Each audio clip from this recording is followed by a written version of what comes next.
Oh wow, it's me.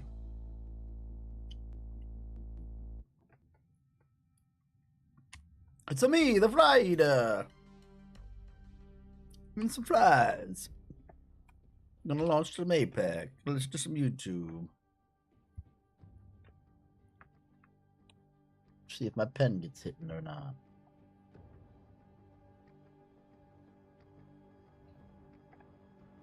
What the fuck?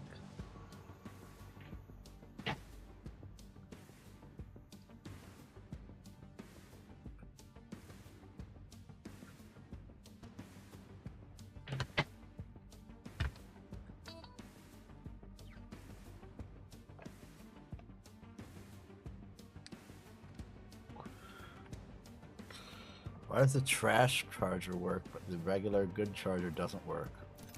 Love it. Love when shit doesn't make sense. What we're trying to do as humans is organize the universe and experiences we have, and yet then shit. Ew! Holy motherfucker. Coughed myself into a new existence. I mean, Chung Lee. Take notes, and my legs are. Take the shorts. Dying. I got the leg straps now. Oh yeah. There you go. That was cooking. Chicken. Oh my god. I like this. You look great. Cool. Oh. Introducing your champion. I look forward to getting my hands on you. What's wrong with her? I don't know what. Yeah. Wait, I feel cool. I'm the jump master. GG. Hey, fucking stopper though. Like, bro, I feel so hard on the longer. Level high. It means live long. But that won't be happening for 96% of us. For my collection. Mabuhay. It means live long. But that won't be happening for 96% of us. Just you. Okay. Should I? Yes! Go! Okay, thank you. More pictures for my. Enough my running around. We drop it. Yes, sir. I hate saying that 'cause it sounds so creepy. Do you want me to take one of your rings? Sure. Okay. Wait. Did not make it sound creepy at all. You're like, More pictures to my collection. that sounds so creepy. That sounds really good. More pictures to my collection. Well, I don't know if it's like because of being on Twitch and people talk about like dudes who like are like creepy or gross or whatever. I'm always like, oh my god, but that's me. Creepy dude. Well, I used to say I I live. feel like a neckbeard trapped in a small woman's body. I'm not even like in a funny way. I end up here. What the fuck happened? A neckbeard stuck in a tiny woman's body. Alright. What?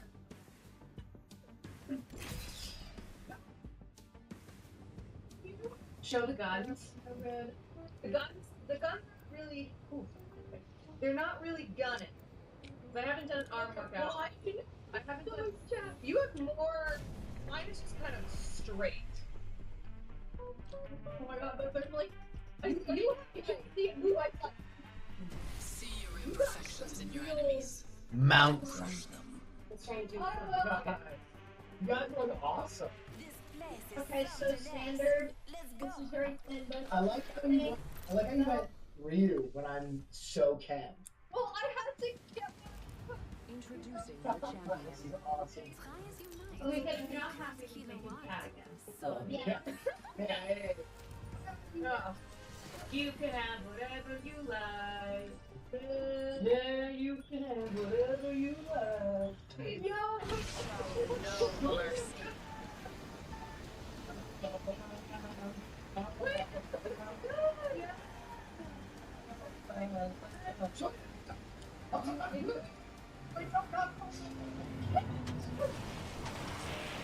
An enemy landed near me. Their final mistake. Extra supplies here. Use them to your advantage. Yeah, dude. Opening fire. Yeah. Oh. Oh. Good.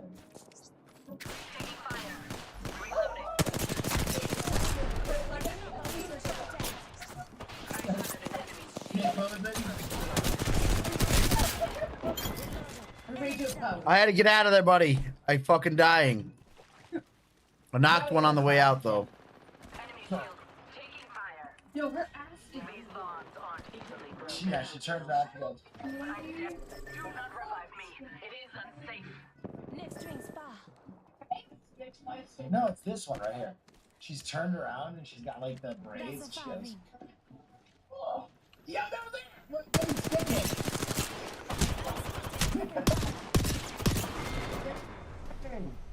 Oh. Achoo! Oh, it's so good. Yeah.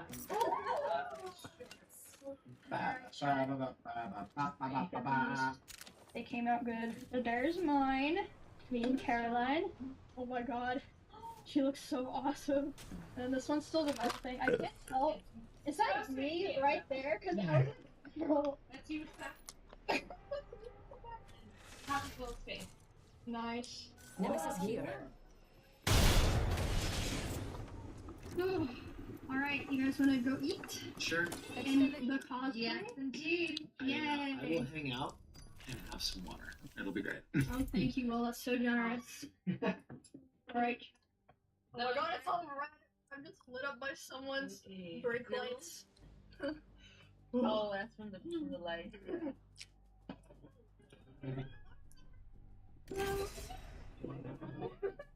Oh, cute! There's two little girls. I was looking at our costumes. I've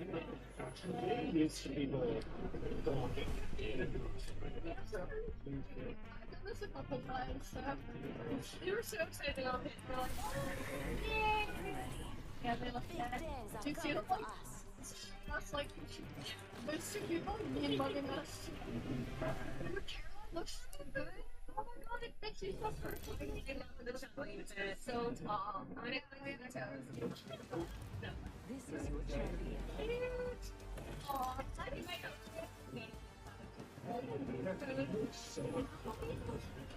I'm the jump master. AJ Shay, lead them away. Let's land here.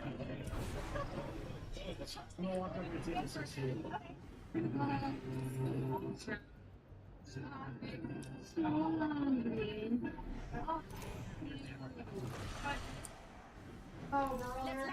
Okay, so what happened isn't that it died, it's that my backpack is drained of Get ready. Moving so up. it just stops sending it. Sucks! The accused got up to in the 12 years following this ordeal. Tony K, up until recently, ran a construction business creatively titled K Constructions. He remained squarely in the eye line of cops in the years after the kidnapping charges, chiefly for an unsolved 2009 murder, an alleged murder that took place just months before the alleged kidnapping. No wonder Stephen was scared. For over a decade, this murder has gone unsolved, and no perpetrator was arrested. Earlier this year, Tony K was charged with the murder, but who and what political connections to the people involved in this ordeal? Well, Andy DeHaas also stayed in the construction industry, eventually becoming the secretary of the large property development group Coronation Property in 2016. Any guesses who Coronation Property hired as their executive director earlier this year? 45 seconds, rings far. It's John Barilaro. Again. Yes, drugs. Announcing that he was working for Coronation, the company that Andy DeHaas, the guy police unsuccessfully alleged was a kidnapper, worked for as well, Barilaro grandly proclaimed, "It's rare in life to come across an opportunity where the vision excites you and the passion of the individuals behind it is so infectious that it captures you. Let me introduce to you hashtag Coronation Property. My next chapter begins." He just has an eloquent way with words. But what a short chapter that was. Not as short as the one that followed it. John goes to New York from February this year right up until he got his trade commission role. Well, Right up until he thought he got the trade commissioner role, John Barilaro worked as the executive director of Coronation Property, the property development company run by the Nahas family. And the secretary at the time was our friend and co-star of the story that you just heard, Andy Nahas. Coronation Property is the company that grew from the ashes of Nahas Constructions, the company that paid for Andy's legal costs. Both have been directed by Andy's brother Joe Nahas, or Yusuf Nahas as he sometimes goes by. Nahas Construction's connections to this alleged kidnapping are at the very least bizarre. Police claim the phone calls that took place when Stephen was kidnapped between him and his mother, where he demanded $50,000 for Tony K, in exchange for not being chopped up and thrown in the river. Those calls were made on a phone that was subscribed to a provider by Nahas Constructions. By the way, they also alleged that one of the co-accused was employed by Nahas Constructions. I believe at some point the police alleged that Tony K was also employed by Nahas Constructions. But statutory declarations submitted by Joe and Fadi Nahas Constructions, vigorously disputed that claim. Alleged Viking connections aside, the political and business connections of Nahas Constructions from around the time are compelling. Nahas Constructions donated $13,950 to the Liberal Party in 2010, leading up to the 2011 election. They also used to be the Gold Coast sponsor of the Parramatta Eels. In fact, it had been previously reported by the Sydney Morning Herald that director Joe Nahas in 2010 had facilitated an introduction between a Parramatta power broker and a member of the Obeid family. Coincidentally, in 2016, Tony K made headlines after Parramatta Eels footballer Corey Norman and Junior Palo and Penrith Panthers James Sagiaro were photographed dining with him and members of the alleged Al Aberdeen crime family at Golden Century Restaurant. Later in the month, Norman was caught in possession of drugs at Star Casino. The footballers were issued warnings by police for consorting with criminals. But back to what happened in Nahas Constructions. Well, as the Obeids well and truly found out, all good things must come to an end. And in 2012, Nahas Constructions went bust, leaving a trail of subcontractors chasing up unpaid debts. In fact, one subcontractor, Bluestone, blamed Nahas Constructions' alleged failure to pay them for their work for their demise. Things obviously got pretty desperate, as it was reported in 2013 that Standover man and Nick Gatto associate Alex Talul was employed by desperate contractors to chase debts from Nahas Constructions. It wasn't looking good for the Nahas family business. Kate McClymont reported in October 2012, Joe Nahas, who also goes by Yusuf Nahas, listed himself as unemployed on his personal insolvency agreement. This allows a debtor to come to an agreement with creditors to settle debts without becoming bankrupt. Yet only about a year later, as reported by McClymont, in March 2014, he became a director of Coronation, and 2 months later, Nahas finalised his obligations to creditors, according to corporate records. Like a phoenix from the ashes, Coronation Property rose. Coronation Property is a venture between the Nahas family and corporate lawyer and businessman John Landerer, who along with Joe Nahas became a director. Like the Nahases, John Landerer is also a Liberal Party donor, donating tens of thousands of dollars to the party over the years, including to the New South Wales fundraising body, the Millennium Forum. You know, the one that got busted accepting mafia donations and set up politicians with developers. With Joe and John as directors, the same Andy Nahas, who was charged with kidnapping, became a secretary of Coronation in 2016. Friendly Geordies has previously revealed that this is the same year in which Andy was also charged with assaulting a security guard. For this charge, the other director of Coronation Property, an esteemed lawyer John Landerer, provided a character reference for Nahas. How sweet. Wherein he claims, I have no hesitation in advising my opinion that the offence is a one-off incident, not likely to ever be repeated based on my belief that Mr. Nahas is a man of honesty, integrity, and proud of his family's high standing in the community. High standing in the community. Andy was convicted of that assault, by the way. Don't worry, he was only fined $800. Not much for a man whose family owns $20 million houses. How far he's come since that alleged kidnapping. Plus, he's now in good company with ex-executive director John Barilaro, speak with a different type of working man.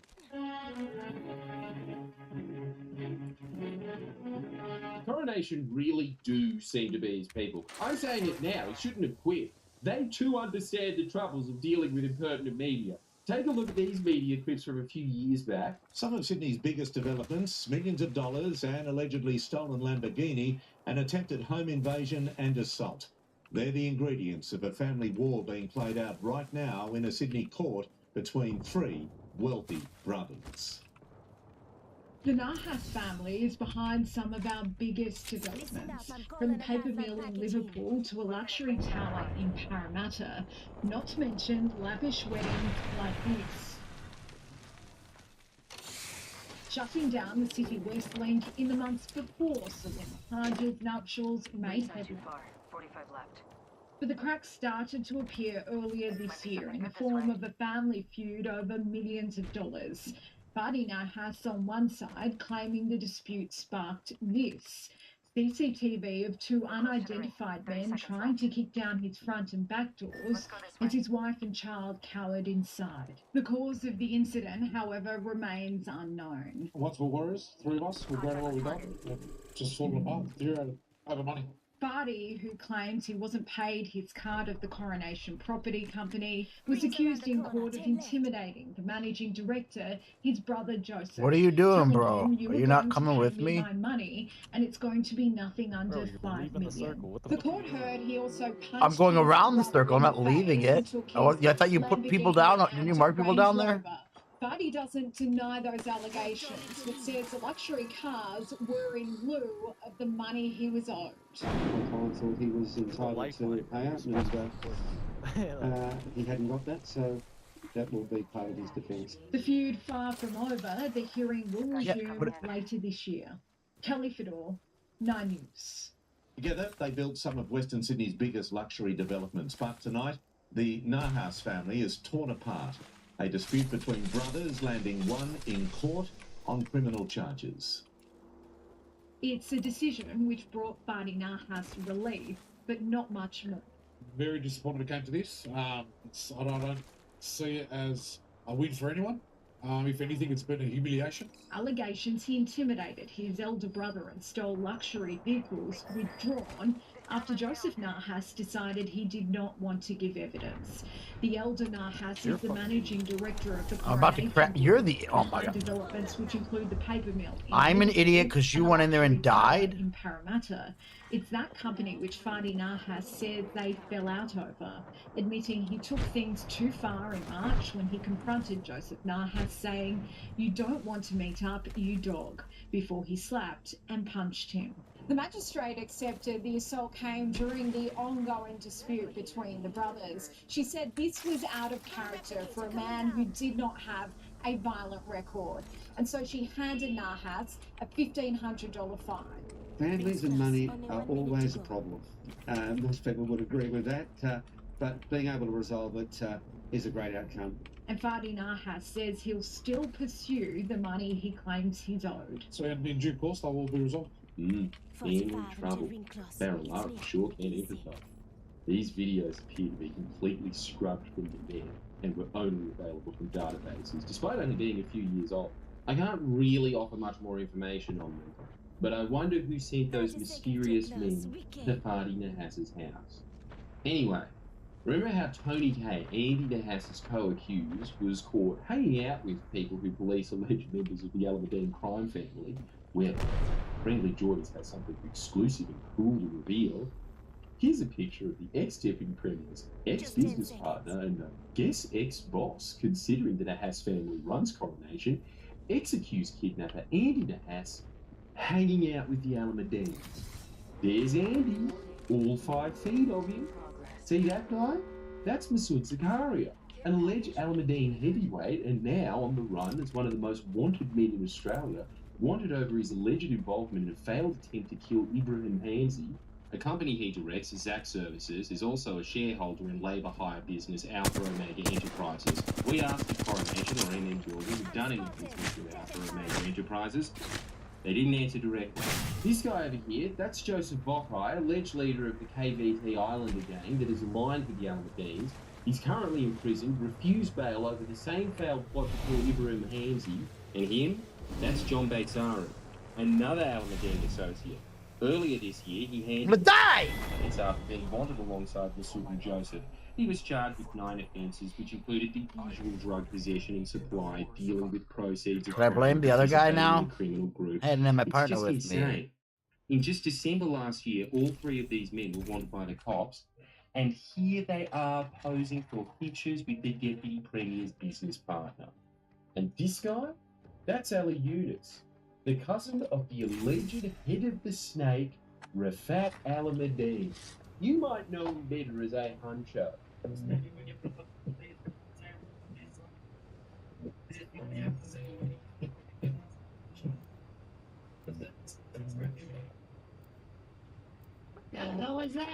If this picture wasn't good enough, here's some close-up today huncho with our guy, Andy Nahas. Coronation Property has some associations with really questionable characters. And the Al-Madins too.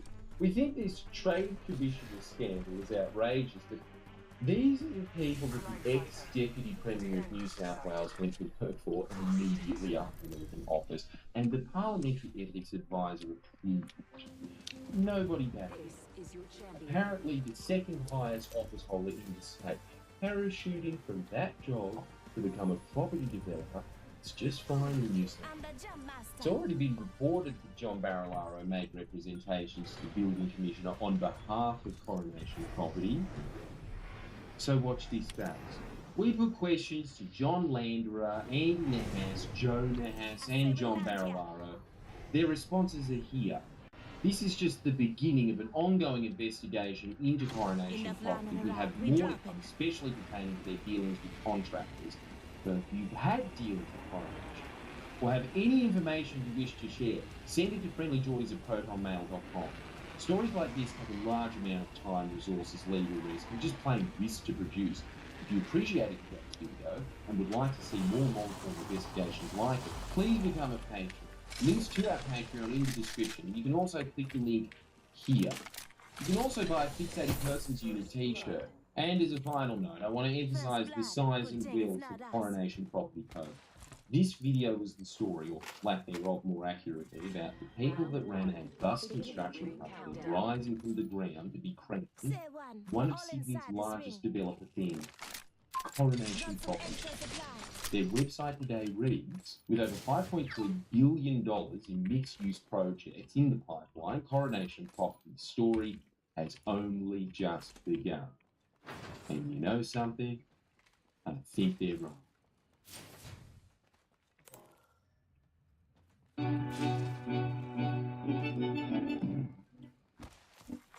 Attention.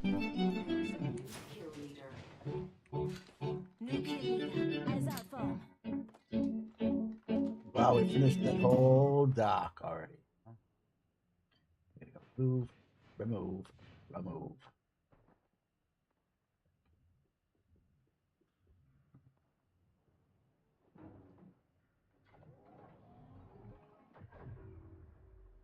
I have found the location of our enemies. Check your map. I've mentioned this on stream a few times over the years. Back in college, my friends and I used to go to a bowling alley for happy hour and just get absolutely sloppy and bowl. It's just a primitive joy. And somehow, I guess the alcohol unlocked 100% of my brain power. It was like the pill from Limitless, and I just was nasty at bowling. I would occasionally go over 200, and I kind of retired from it, hung up the old bowling shoes back in like 2014. So it's been about a decade since I've been absent from the sanctuary, but the lanes still beckon me. I can still hear them crying out for my return. And I finally answered the call yesterday. I went on a date, and bowling was the activity that was chosen.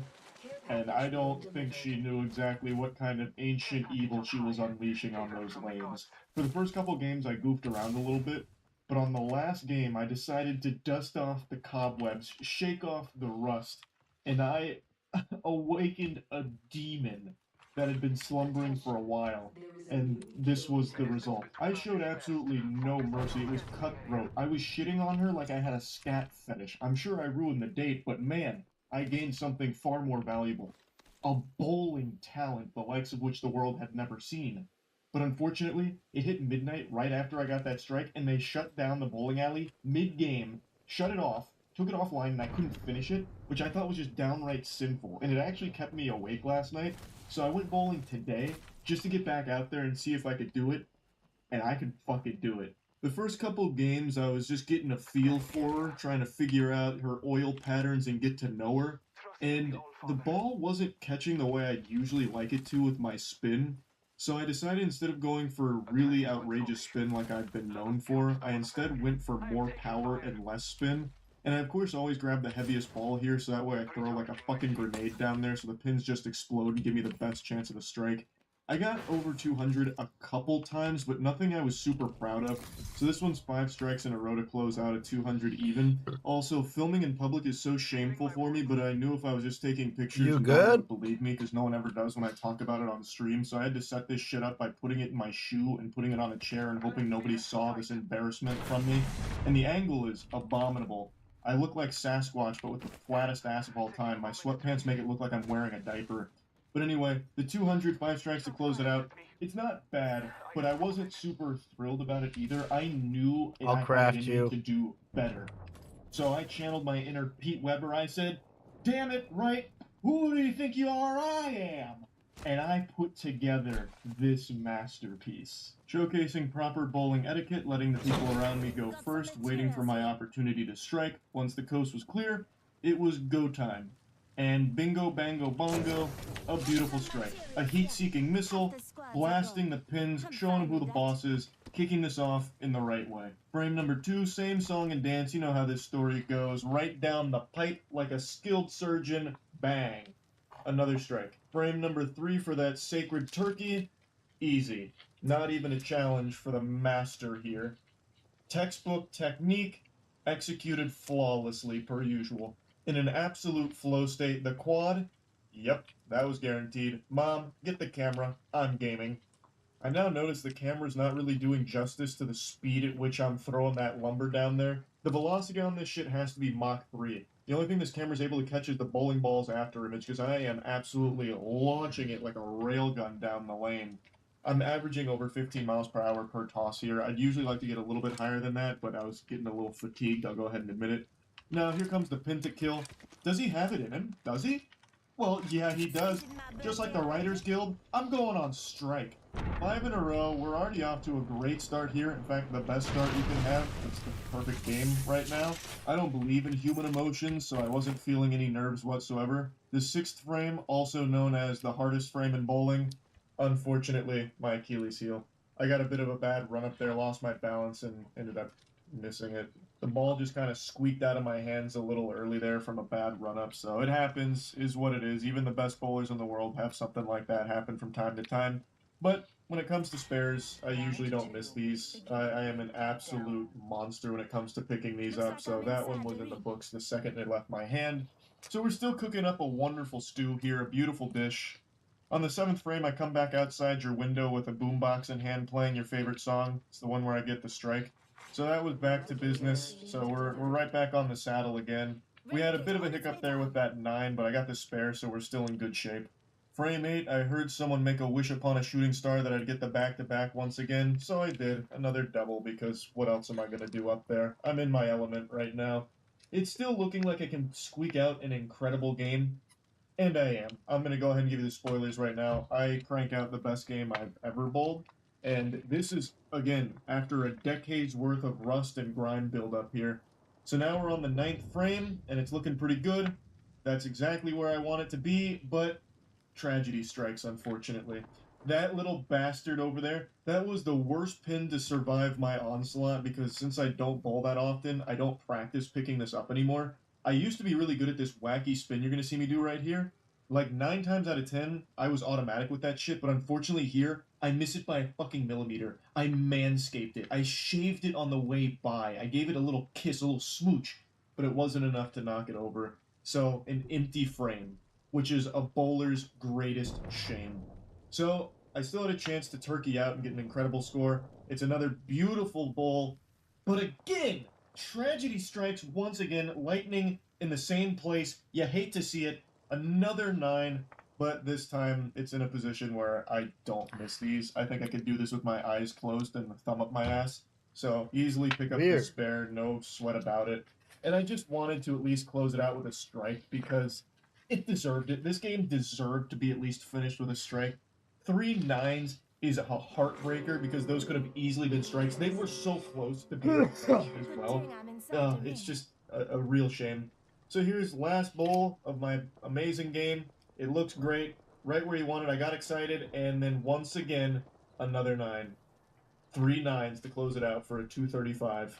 235 is the best game I've ever bowled, but it's kind of bittersweet because I got that were really close to just being strikes because it was pretty much exactly where I wanted it, except for the one up that was a little a bit. But the other 3 could have absolutely been strikes. They were surgical, and it's just a shame that it just wasn't today. Today I just wasn't fully him. I was partially him. I was a piece of it. I was he, but not him. Next time, though, I got a good feeling about a perfect game. This shows I can do it. Like, I really feel as though I can do it. And I'm using house balls, by the way. Like, this isn't custom bowling balls or anything that I'm bringing here. I'm just using the standard old house balls. And I feel like if I did get a custom ball, it'd probably be a little bit more smooth for me. But it's not that big of a deal to me. I'm not trying to go pro with it or anything. Though I might be looking at some recruitment offers after this showcase here. It's just, man, I know I can get that perfect game. And I wanted to stay a little bit longer and keep bowling, but I also didn't really want to just, like, peter out. I kind of wanted to finish on top, just because I'd already done 6 games. Like, I'm starting to get a little worn out. So next time I get out there in the Crucible, I really think I put together a 300. So, just wanted to show this off because a lot of people always doubt me when I say that I used to be really good at bowling. I'm still good at bowling, and I was then too, and somehow I'm even better now. I have found fucking 5th gear here. I'm really leveling up now. So yeah, that's really about it. So yeah.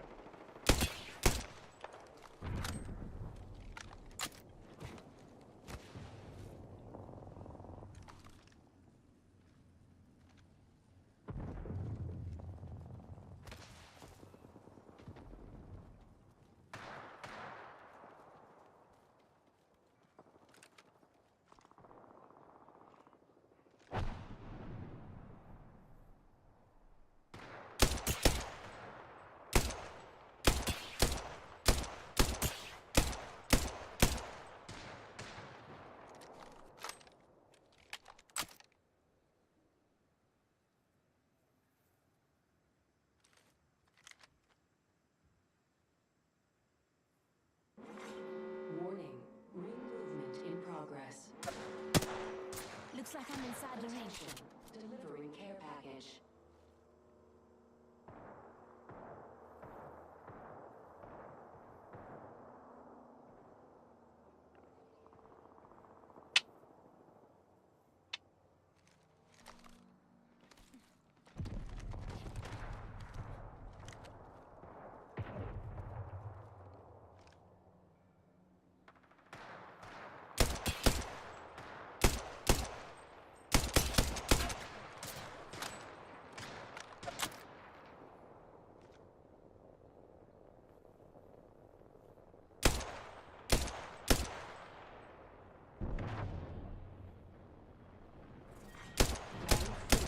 Beginning.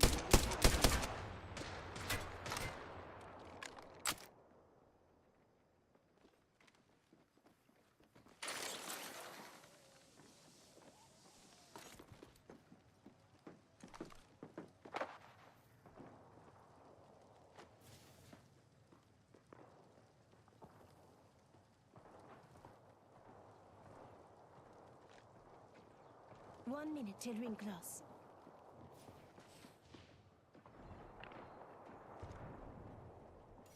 I'm getting shot at. Recharging my shields. Ring's not that far.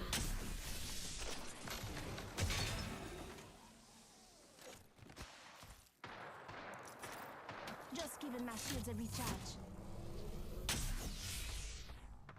30 seconds.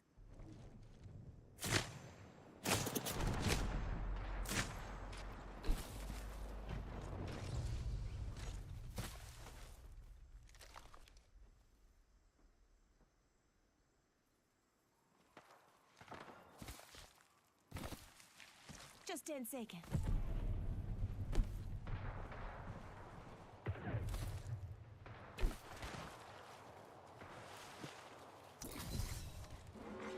Warning. Ring closing. Looks like I'm inside the ring.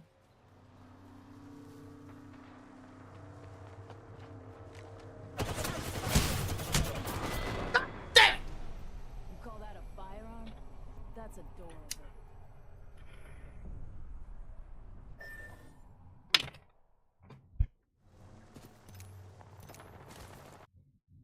What's up there? Didn't do shit.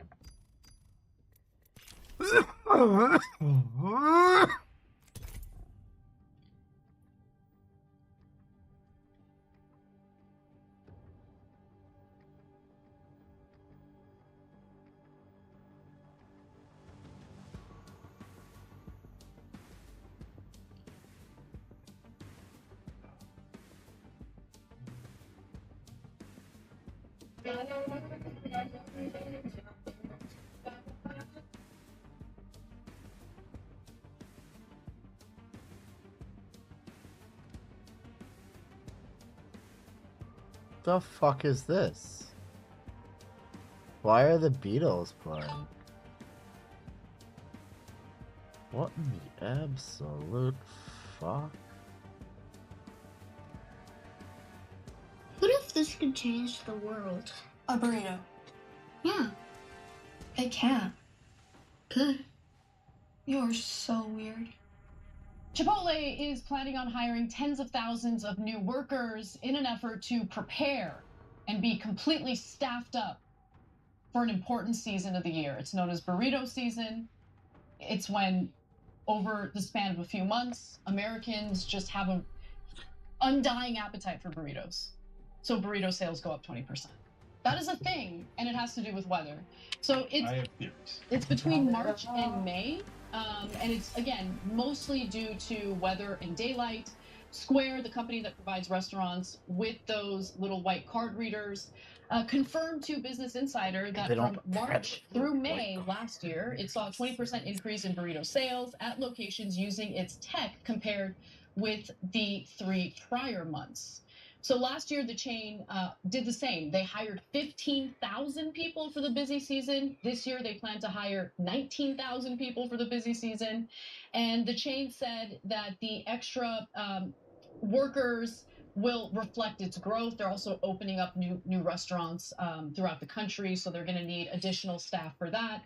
Now, sadly, it's not some, mythical force or mystical force that's making people crave these burritos. It really has to do with the fact that the days get a little bit longer, the sun is out, people want to go out, and typically, since they're eating out, they're likely to eat at places like Chipotle, and that increases their sales. The warmer spring weather encourages more people to dine out, increasing foot traffic to restaurants, said... Hey everybody, how's it going? Hope you're having a lovely day. So today I'd like to follow up on 2 videos that I did a while ago and some of the comments that I received on those videos. My email address is public, and while I don't always reply instantly, I try to reply to as many of the emails that I get, even if they are not particularly related to my business. When I was 17 to 20 years old, it was hard to figure out where it is that I fit into the world. Very difficult. And most of the places that I contacted, most of the people I contacted for advice, information, or just about anything, would pretty much not give me anything. Nothing back. There was one person that responded to my email, Roy Hendrickson at Avatar Studios, and I genuinely appreciated it. From that point on, I said, anytime I get an email, if I'm successful someday, I will provide my advice. And in these 2 videos, I'd like to respond to what it was that I was receiving and a couple of emails that were of interest to me. One of those videos is how people waste their lives. In that video, I was going over somebody who was having issues integrating into the world and how it is that your childhood history can contribute to this, given some of the things that it said, and I was trying to really paint a picture of what your future can look like if you don't seek help for that particular issue. People who have had those types of experiences, they see the world through this lens of, if you were there where I was back when I was younger, you wouldn't have done anything, screw you. And the problem is, in order to actually succeed in the world, you kind of have to go out there and try new stuff. Get the spell stuff. You have to talk to people to learn new stuff. There's a video I'd like to follow up in this video on called Conversations and Important Conversations. But there are these small conversations that can kind of shape the direction that your life goes in, the path that you walk on, that most people don't even think about. There are these small conversations that can genuinely shift the direction that your life goes in. And in order to have these conversations, you really do have to go out there in the world. So that's what that video was about. There was another video that I did on dating and therapy. And this was a video where I really seemed to have touched a third rail. I understand from my demographic what types of videos I can create where I'm going to get a really good response and which ones where I'm going to get a horrible response. At least with my demographic and my audience, my viewer base, or at least the ones that comment regularly, I kind of have an idea of what it is I can say and what it is I can't say because I'm going to have to jump down. In that video, I said something that is part of just the third rail of my comment section, which is if you have a certain thought process or a particular challenge, I would suggest that you seek therapy for that. I didn't say it in an insulting way, like seek therapy because you're crazy, but rather because I genuinely believe that it would help people that are in that particular situation. And a lot of the comments in the video that show up were comments that were saying, you have survived your lives, you survived you or work for everybody. I tried this and it didn't work. I tried this and it was a scam. That's not going to help you if you have this type of problem. And there were a few other comments that got put in the spam folder because they were so fundamentally vitriolic that they had no chance with those slurs and curses in them of ever mentioning it in the comment section. Now, I don't want to read that comment because if I do, I will get age restricted, but I will give you the general gist of it. The gist of that comment is an arrogant, out-of-touch asshole because I believe that if something helped me, that it will help them. They had tried therapy for several months. They went into it because they were depressed and had social anxiety, and afterwards, they were not only depressed, but they felt even more depressed from going out into the world as a result of their religion. Actually, none of this worked. This didn't work. They're never going to take my money, and they're not going to pay. And I'll be honest with you, over 11 years ago, this was about 11 or 12 years ago, my life had a lot of issues. I was in a relationship that was just kind of a mess for me. I had a family member that had committed suicide. My repair shop had 2 shops, not one. One of them was failing. And my first shop wasn't doing as well as it should have been doing. And I had a supply company that was, honestly, should have been ended 2 years prior. I destroyed that in 2011. I was kind of letting this thing just drag on, even though I shouldn't, because I didn't have the courage to admit that I destroyed something that could have been successful. And there were a lot of issues that I had, so I thought it would make sense to see a therapist. I see a therapist, and it's about $150 an hour. This person doesn't really listen. They don't give good advice. A lot of, how'd that make you feel? And then he starts asking me about Windows 8 and that's where Windows 7 and Windows 8. Because I was just living, he thought that what I would like to do for $150 an hour, what I'm saying is help you with your audio drive. So you do it on the notepad, notes, and I know the rest of the notepad uses drawing numbers. This was a horrible experience that I had spent about $750 on over the course of 5 sessions. About a year later, I wound up talking about this experience with a friend of mine who looked at me after I talked about the experience and how it was kind of useless for me, how it wasn't helpful, and said, "It seems like you value it. You think broken MacBooks have more value than you." Now, this is somebody who was a really good friend, so I was surprised to hear her say this. We usually talk to each other very respectfully, and we're usually very helpful with what I did for a living, and he thought that what I would like to do for $150 an hour when I'm paying that is help you with your audio drivers. He would doodle in a notepad, and I thought he was writing down notes. When I went to the restroom and looked over at the notepad, he was just drawing random stuff. This was a horrible, horrible experience that I had spent about $750 on over the course of 5 sessions. About a year later, I wound up talking about this experience with a friend of mine who looked at me after I talked about the experience and how it was kind of useless for me, how it wasn't helpful, and said, "It seems like you value yourself less than an Apple product. You think broken MacBooks have more value than you." Now, this is somebody who was a really good friend, so I was surprised to hear her say this. We usually talk to each other very respectfully, and we're usually very helpful with each other's problems. We're active listeners, and we care to make the other person's life better through listening, and only if the person asks, providing advice. This was something that really hurt. If you not watch my channel, if you're a new subscriber, you may not understand why that is an insult to the degree that it is. For those of you who have been subscribers for a long time, have seen my videos on Apple engineering, how they build their products, all the design flaws, you might understand why let's just be real, those are fighting words, if you say that to me. And she followed on, and she said, okay, well, let me spell it out for you. How many employees have you tried in the past 5 months to find Steve? And I said, I tried 5 different people. I remember it was Jason, Pedro, Badesh, Sunny, then Steve. This was over like a 3 or 4 month time period. And then she says, how many therapists have you tried over the last 18 months? And I said, 1. And I said, why did you fire everybody before Steve? I remember saying, Jason never plugged in the keyboard wire and putting a motherboard back in. Radesh soldered a 20 gauge wire to a flex cable after he tore the antenna on something on an iPad 2, and then he thought it was okay to like stick out his device. Sonny would watch YouTube all day. No offense, love you, Sonny, but no, no friend. Great friend, amazing friend, shouldn't. Great shop owner too. His business is way better than mine. Amazing business owner, amazing friend. Shouldn't put. And I don't even remember what it was paid her. The problem with this that she pointed out was that when one of these employees didn't work, I was willing to try another. When that employee didn't work, I tried another. That employee couldn't fix that. Over the course of about 5 months, I spent something like $10,000 to $15,000. Employees were not actually able to do the job and fix things properly. So what does that mean? This means I value broken MacBooks more than myself, because I was willing to try 5 different people and spend over $10,000 to find somebody who could fix a MacBook. What's happening? When it came to somebody to actually help me out with something, my budget was not $10,000. My budget was $750. And once that was done, I didn't try again. I tried one therapist over the course of 18 months, but I tried 5 employees over the course of about 4 months. That means that I care more about MacBooks working again. I care more about Apple products than I do myself. Now, I know somebody that said many times, I don't believe people change. I believe they modify their behavior. They don't change, they modify behavior. Let me tell you something. When one of your best friends explains to you in a rational and logical way how it is that you treat Apple products better than yourself, you change. You change. This meant something to me. And one of the things that I do anytime I see comments that are really vitriolic, that comment again, not going to read it just because it would get my video, there's lots of insults in it, I try to look and see if they regularly leave bad comments, or if this is somebody who's always been constructive, but on this video, let me know. If they always leave bad comments, I just don't take it to heart. But if it's somebody who's left very constructive comments for the past 4 or 5 years, and on this video, I just hit the wrong nerve, maybe I said something that was out of it. So I clicked onto their profile to get the username, and I noticed that this is somebody who's kind of a car connoisseur.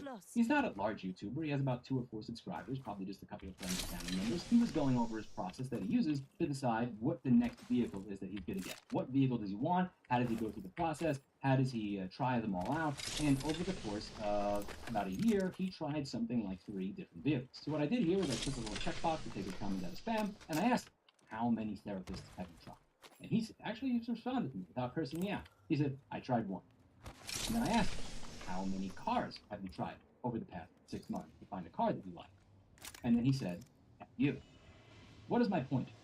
This person was willing to spend tens of thousands of dollars on trying out cars, because again, if you're buying a car and then you're reselling it, you're probably not reselling it because you bought it at. He's willing to spend a lot of time trying out these new vehicles because it's really important to him that he have the vehicle that he wants. But when it comes to a therapist, he is only willing to spend a few $100s and iterate through 1 before saying that it's bullshit. 99% of the comments in that video, I guarantee you, where they're talking about how therapy is bad, are from people that have tried a single therapist a couple of times. I also bet you that 99% of the people in that video that were talking about that are more than happy to iterate through 4 different smartphones to find the one that they like, 3 different Linux distributions to find the one that they like, 5 different CPU coolers to find the one that works for them. But when it comes to their own personal mental health, God forbid I put in any fucking effort for myself. My friend 11 years ago offended me deeply. I felt very angry when she said that. But what she said was 100% on the mark. By going through 5 employees in 4 months to find one person who's capable of fixing a broken MacBook properly, but only going through 1 therapist in 18 months with a budget that was less than 8% of what I spent to find a good employee, what I was demonstrating through my words and my actions is that I value a broken MacBook more than myself. And I deserve more than that. And I do. A lot of people that I know that say that it is not worth it to try that out are people who are more than happy to try out 80 different restaurants to figure out which one they like and spend thousands of dollars doing it. There are people that are happy to iterate through different cars, different smartphones, different CPU coolers. They're willing to invest in all these areas of their life to figure out what the right product is for them. But God forbid they do that when it comes to their own mental health or themselves. Do you value yourself less than I value a broken MacBook? Because if you're only willing to try out one person, and that person doesn't help you, and you say, you know what, I'm at the end of the road, I give up, you value yourself less than I value a broken Mac. And I think that you're worth more. That's it for today, and as always, I hope you learned something. Before we finish the video, I'd like to talk about today's sponsor. which is a company that you should never ever use for therapy over the course of your natural life. And that company is called BetterHelp. BetterHelp is a company that spams the crap out of most YouTubers trying to convince them to shill therapy services that, in my opinion, are garbage. This company has gotten in trouble with the FTC for misuse of user data. When people are seeking a therapist, when they are seeking help with their mental health, the last thing they expect to have happen at that point is to be exploited. And to exploit people when they are at that vulnerable point in their lives, where maybe they're depressed, they're anxious, they had a divorce, they lost their job, they're about to commit suicide, to take their personal data at that point and misuse it, in my opinion, is an absolutely garbage thing to do. Now, you may notice in this channel that there are virtually no sponsorships ever.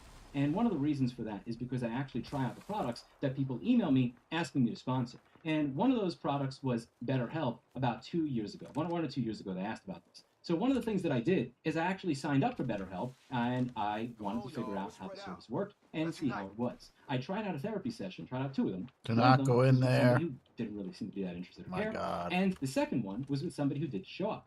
They didn't just not email me and say I wouldn't be available. They actually said, oh yeah, there was an issue with the program and I couldn't hear you. It's kind of like if you have a really annoying phone call and you're not allowed to hang up on somebody because you work for Chase or Time Warner or some Walmart or some shit, you do customer service. You can't say what you want to say. But what you can do is hit the mute button over and over and over again, talk and pretend that you're losing reception.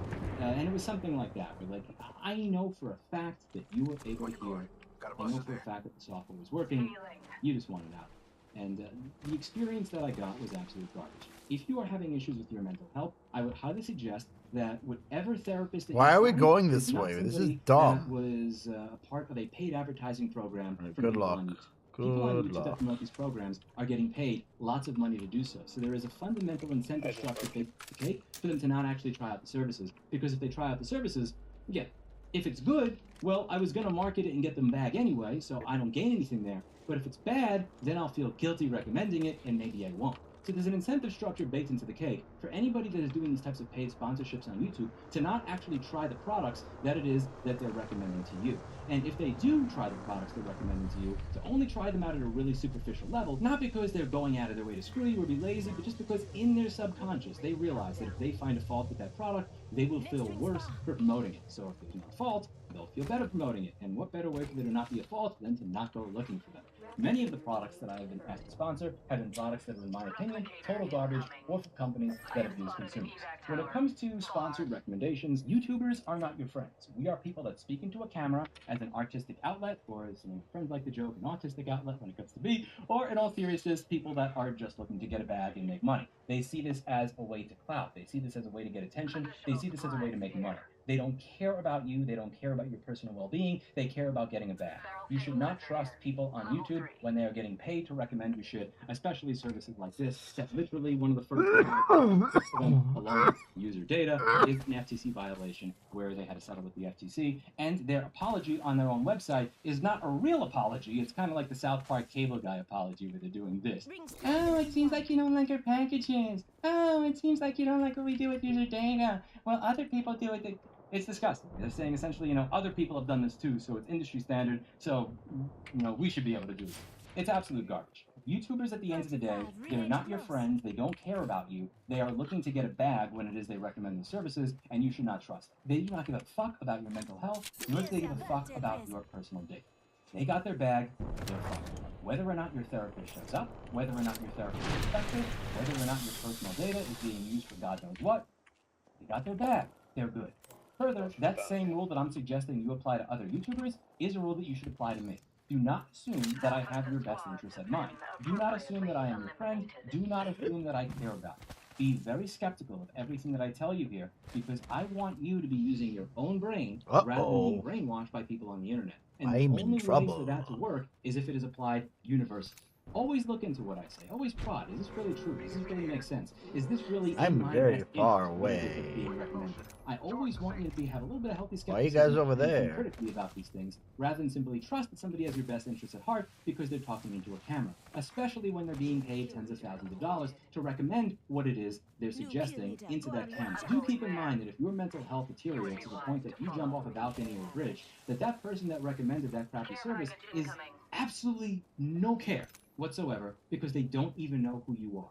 You don't exist to them, therefore you are irrelevant. Think critically and be very skeptical of everything that you see recommended on this platform, because many of the things that get recommended on this platform are things that people are financially motivated to recommend, whether it's because they know that they are going to get paid from an advertiser for it, or not even get paid from an advertiser, but they're just going to hit my evac tower now. view count and a higher engagement rate if they talk about a particular product, service, or thing that is popular at that point in time.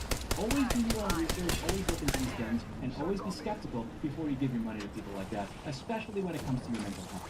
Your mental health is one of the most important things in the world. You cannot have physical health, you cannot have relationship health, you cannot have emotional health, you cannot have a good career, you cannot have a good life if your brain is not in the right place. And if you trust your mental health to companies like this, it's not going to be a good look for you. Just because there are companies out there like BetterHelp does not mean the entire therapy industry is a scam. And at the end of the day, I firmly believe that the reason that so many people only try out one person and give up is because they want to be able to say that they tried, but they want to reinforce their own pre-existing notion that all that stuff's bullshit. Because the real hard truth is that finding a good person, finding a good therapist, and actually doing all the work that they give you is genuinely difficult. It is hard. It requires a lot of self-introspection. It requires being vulnerable. It requires doing stuff that you feel scared of doing. It requires doing things that you may feel stupid doing. It requires fighting with your own identity and parts of your own identity, and that stuff is very, very difficult. It is very easy to look around the landscape and say, well, that company is a scam. See, therapy is a scam. In the repair industry, you also have companies that... You got people behind you. ...and have a 30-day warranty on their repairs. I'm gonna die. There are people in the repair industry that will use some stupid machine like Staples TechDry to dry out your phone, charge you money whether or not it works, and worst of all, will not warranty it when the corrosion on your phone causes it to die 45 days later. There are many, many scams in many, many industries, but that does not mean that it is not worth the time to find somebody who is good. I can't. The same way that there are many people that I have hired that have sucked, for every 20 people I hire that suck, there's one Chris, there's one Steve, there's one Dan, there's one Orhan, there's one Kevin, there's one Patrick. For every 1,000 shitty people, there'll be one of them. But I am more than happy to go through 1,000 people that are bad at their job to find the one that is good. And I highly suggest that when it comes to your own mental health, you be willing to put the exact same standard into that you do into every other aspect of your life. That's it for today, and as always, I hope you learned something. I'll see you all in the next video. Bye now. Only 10 seconds left.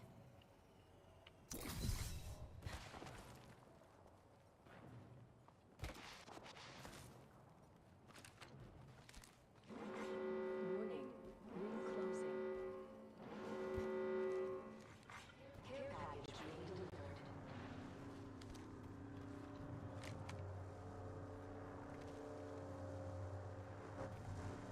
Don't worry, I got a squad mate's banner.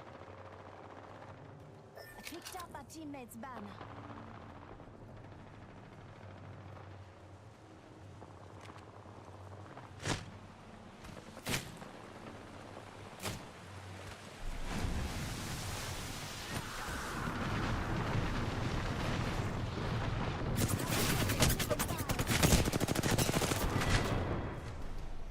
Drop, shocked, and rocked. Say hello to the 401st.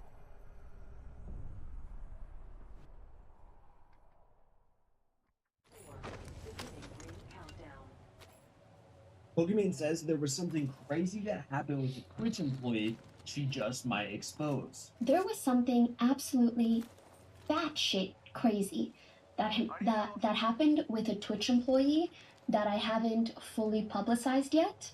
But now that my contract is over, I am considering doing that. I didn't talk about it at the time, frankly, because I feel like Twitch gets enough negative PR and I didn't want to add to that. And again, you know, I had a close working relationship with them and it just didn't feel like the right time. But now that it happened a while ago, it's a wild story, but it would make for a good story. Per usual, shout out to our sponsor Buff for always keeping us going. You want a more natural caffeine, babe? My God, shut the fuck up, Buffed.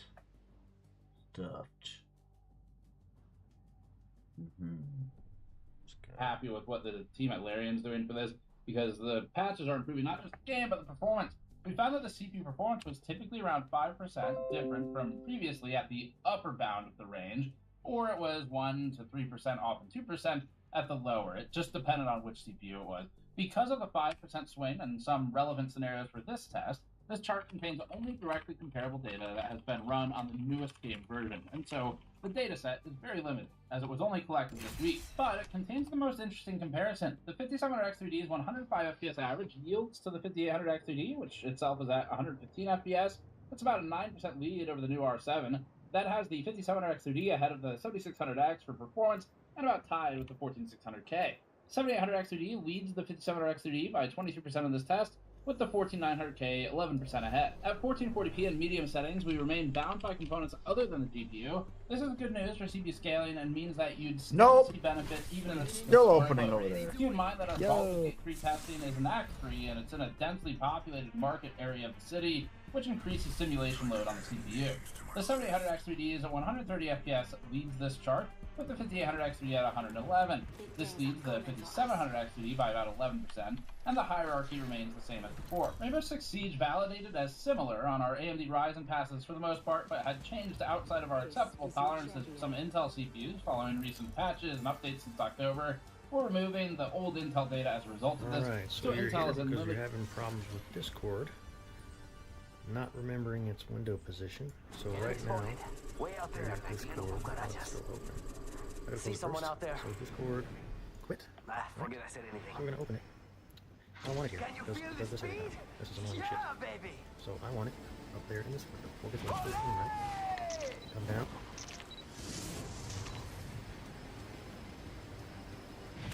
Where are we going?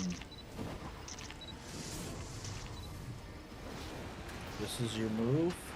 Heads off. Get body landed by.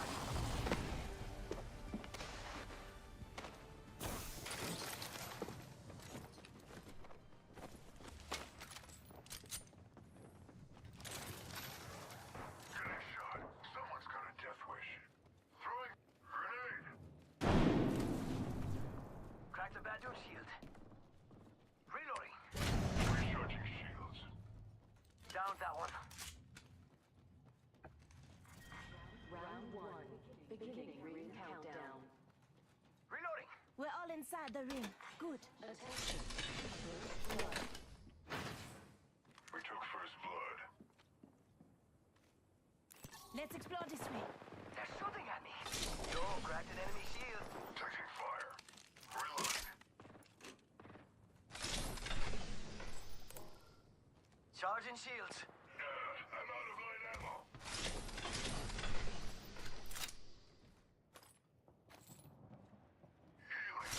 I got light ammo over by me. Light ammo here. Enemies right here.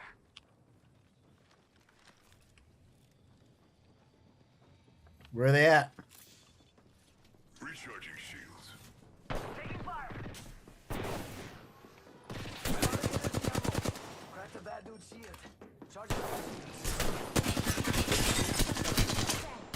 Broke the shit. Reloading. Down. He's hurt, Pat. He's broken. Next up, you're better off dead. But I can use it. Spotting target. Here. Over here. Just giving my shields a recharge. That's all. Recharging shields.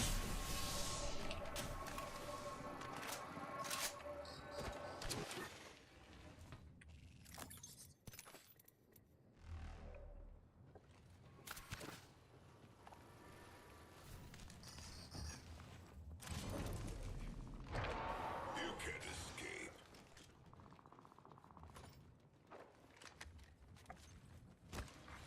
Care package being delivered. Charging on my shields. Yo, we should def check out that care package. Light ammo here. Backpack here. Level 1. Charging on my shields. Flatline here. Dibs.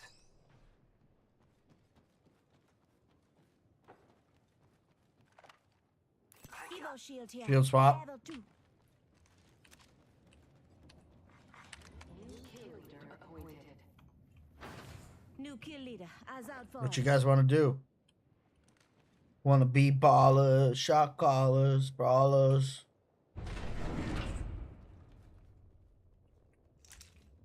I'm too young for that shit, huh? Backpack here. Level 2. Escape's not an option. Attention, the kill leader has been eliminated.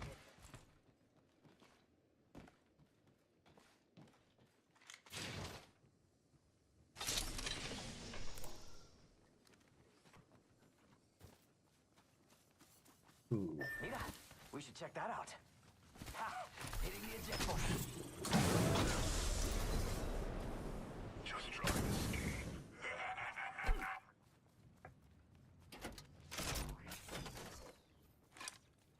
Come and get your birthday present. Get back here if you need a shield. I can heal you too. What are you doing, bro? Evo shield here, level 3. Backpack here, level 2. You guys get your ass back here, please. Health drone here, come get your fill. Gracias. Stay with the drones. Stay close. Why are you doing that? Oh, now it's gone. What are you doing? What's wrong with you guys?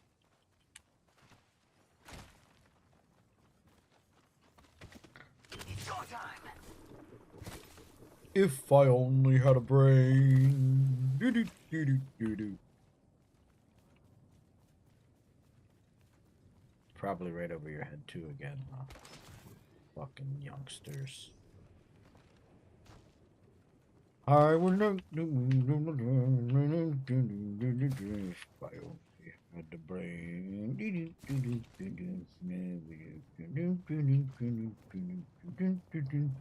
I only had a brain.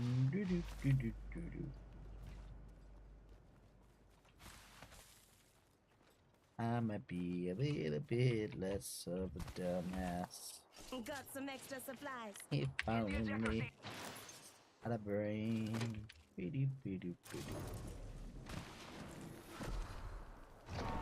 escape's not an option.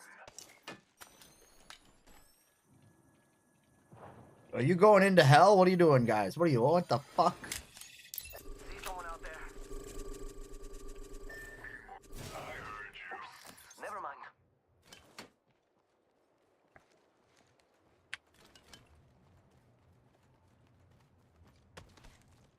Sure how that's the move, but I'm not gonna do it.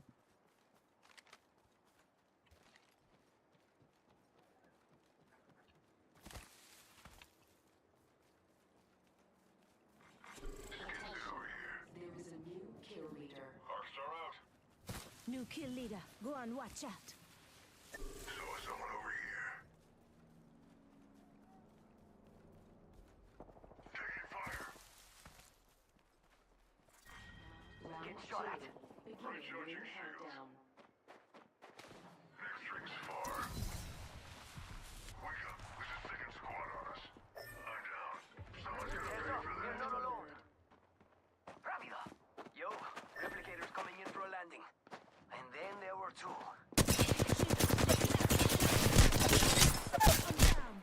Charging shields. Come on, come on.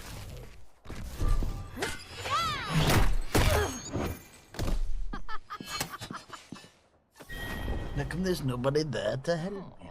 A faint heart never won a lady like me. Limited supply on this particular chart. In Rainbow Six Siege at 1080p, the 57X2D held at 606 FPS average, with the 58X2D 7% ahead at 649. The 57.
all over.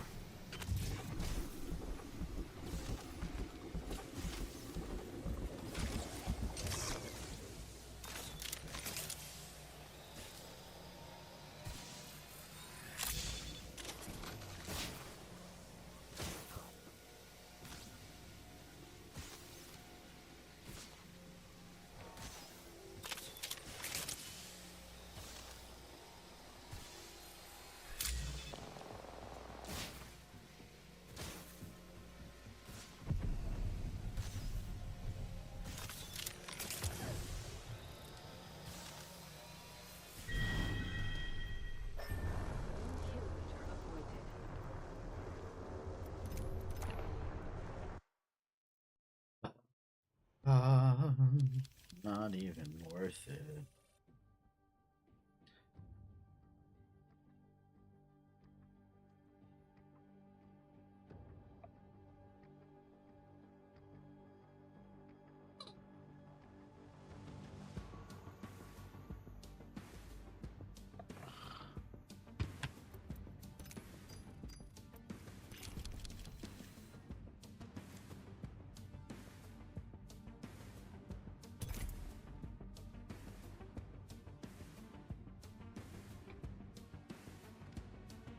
X3D ends up below the 7600X in this one, and just behind the freshly retested 14600K, but not noticeably for any human. We'll quickly look at a few production benchmarks. This section will be kept short since it doesn't change as much.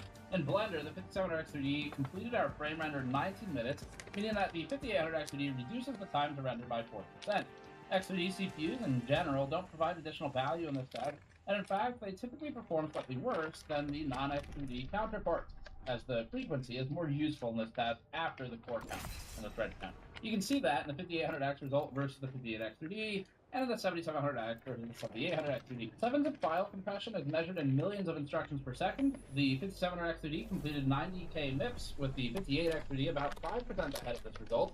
The gap here is smaller than what we saw in most of the gaming tests earlier, and is within a range where, functionally speaking, you can think of the 5800X3D and 5700X3D as the same performance in file compression work. File decompression benchmarking, the 5700X3D completed 109,000 MIPS, giving the 58X3D a lead of 5.7%. The 7800X3D pulls 20% ahead here, with the 7700X further still, and benefited from the frequency change.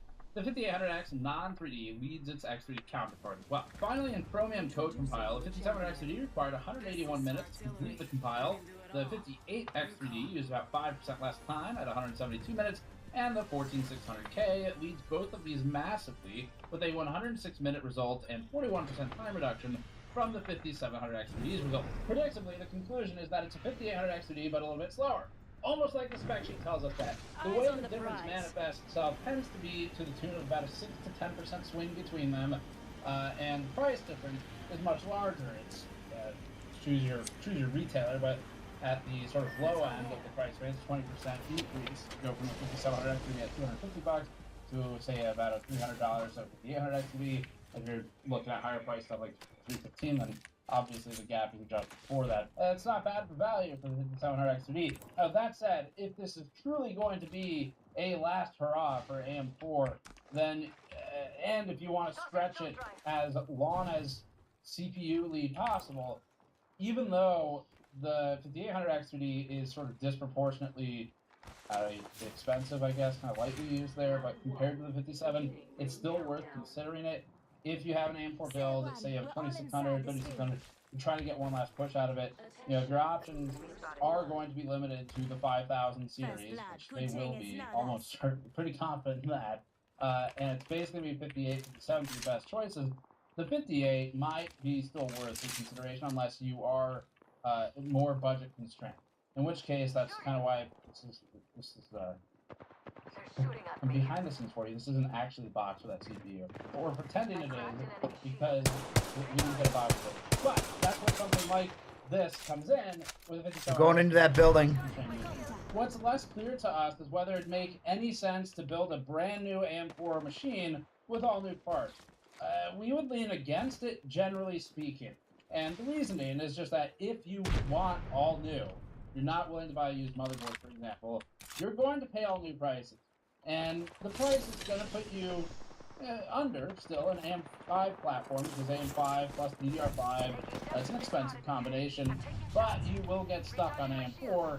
And remember too that all the people watching this video who are on AM4 and who are considering buying one of these for their last upgrade, you're going to be the one stuck on it, as opposed to the one making the same decision as they're making, except on AM5 in a couple of years. Hope AM5 works out the way AM4 did.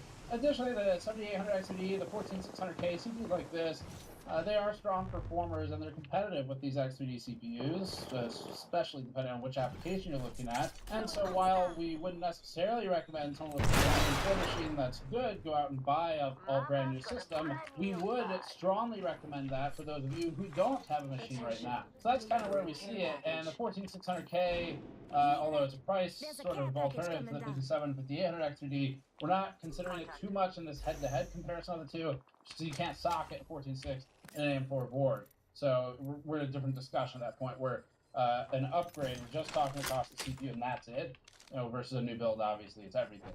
Or most of everything, at least, on the platform side. So, as for the 5700 X3, it's really pretty straightforward. We are ultimately happy with the fact that there are still CPUs being launched for a platform that remains valid and usable, especially in parts of the world where getting some of the components kind of handed down, we'll say, allows for higher-end machines at hopefully more affordable costs. But even for people who are pretty happy with their build right now, it gives you one last option to upgrade. So it's nice to see a platform being supported for 8 years. They do need to go away at some point because you need new technologies to come in. But AM4, this lifespan feels pretty good for it. So that's about 7 years of Ryzen CPUs. And they've got the extra year of the original AM4 launch. So great for reducing e-waste and great for keeping PCs affordable in the market with extremely expensive GPU. But our conclusion is pretty straightforward. So the 5800 X3D we think still makes sense. It's not invalidated entirely by this. It takes a good chunk out of the potential sales for people who are really sensitive to the price, and that extra $50 to $65 matters to you. However, you think the X3D mostly still makes sense as an option, because if you really are just trying to get one last drop in it, then squeezing everything as possible out of that motherboard is probably worth considering with that price gap. However, the 700 X3D is a better value. It's a lot cheaper, and the performance gap is really not that wide. So, other than that aspect of the discussion, the only thing to think about is rebuild, and we can't cover that. So that's it for this one. Thanks for watching. He was hurt bad. Decision, and go check out some of our videos. The past couple weeks have been insane for reviews, and we recommend checking out the AMD 18. Down by me. He's right here. He's right here at the bottom of the stairs. Bottom of the stairs, right here. Right here on me. Right here on me. Right here on me. He walked out. He's at the store right here. Use code STACK. You get 10% off. And we'll see you all next time. When I was growing up, young folk used to emulate the television. Older people used to tell us, don't do and repeat things you saw on TV. Back in the day, I can't tell you how inescapable was that. I can't fight this feeling deep inside me. Sometimes the person would be calling you, and you didn't even know who it is. And it was a beer commercial. Why is that? Look at the phone. So today, kids, I'm sure the adults are telling them, don't emulate things you see online. And listen, there's definitely such a thing as taking it too far when you're getting to the point where you're being interrogated by the police, or even running from them like this guy. We'll get there. We gotta realize that Mr. Beast is just modern day fear. There are 5 left turns and there are 5 air holes. Use them. To witness stunts and the money, you have to jump from a 15-foot bank into the water. Especially the way it's going right now, where he barely even knows people. It's not even his friends doing the challenges. It's just random people who we will never see again. It's modern day fear factor. When you get pulled towards that massive bonfire. To stop it, you'll need to pull that lever. This funny. In exactly 3 minutes, it's gonna be in that fire pit. So a lot of unexpected things have come out over the past year or so. One of the wildest and the craziest things were the Broke one? NPC streamer trend. That's so cute. I can't get up to you, I don't think. TikTok, baby. So for those of you who aren't social media influencers and you don't know, Broke another you one? make a little bit of money on TikTok Live. We're gonna have to craft him. Let's go. I am trying to get my back. Hello, I am Rosebud 3000. Why am I so good at this voice? You go on Instagram Live, you're not gonna make no money. Why would I click on your Instagram Live? Give me one reason to click on your Instagram Live. Big boobs. What? So, anyways. The thing is, TikTok Live will be sent to you. If you scroll on TikTok, you're gonna get a bunch of ads for TikTok Shop. You're gonna get a bunch of ads for just regular ads, and you're gonna get a bunch of like 2 or 3 funny posts in there, and you're gonna get 2 live streams. I'm talking about every 50 scrolls. I just explained to you 50 TikTok scrolls.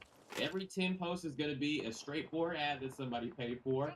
I mean, every third of those posts are going to be TikTok shop posts, and then the other third of those posts are going to be actual viral content, and then the last third of those posts are going to be friends and people you follow. So, with this being said, TikTok Our Charlie promotes says, live no streams healings. to people. And if you interact with people during the live streams and you send them a gift, they get a little bit of money. TikTok incentivizes this because they get a cut of that. Throwing a cover fire for you. For NPC streams, she announced recently that she's making a whopping $7,000 per NPC stream, and on top of that, she's making another $4,000 to $5,000 every day from her OF signups. So that's why this chick, Pinky Doll, made a business out of TikTok live streaming. I don't know if she created the NPC stream trend, but she definitely popularized it. I'll get up and dance to give you 3 pictures for Dante. Thank you so much. You selfie. Everybody was talking about this for a while. It was so wild. And then she went through controversy after controversy.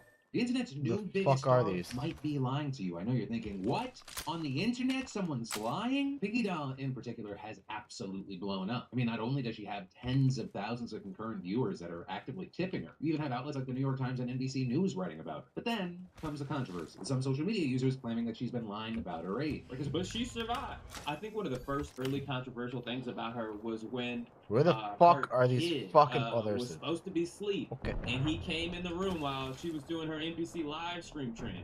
I put you to bed. What are you doing here? Check it. Got some materials for Go us. back to bed. Thank you. Where's this one? Where the fuck is this? Okay, guys, I gotta go.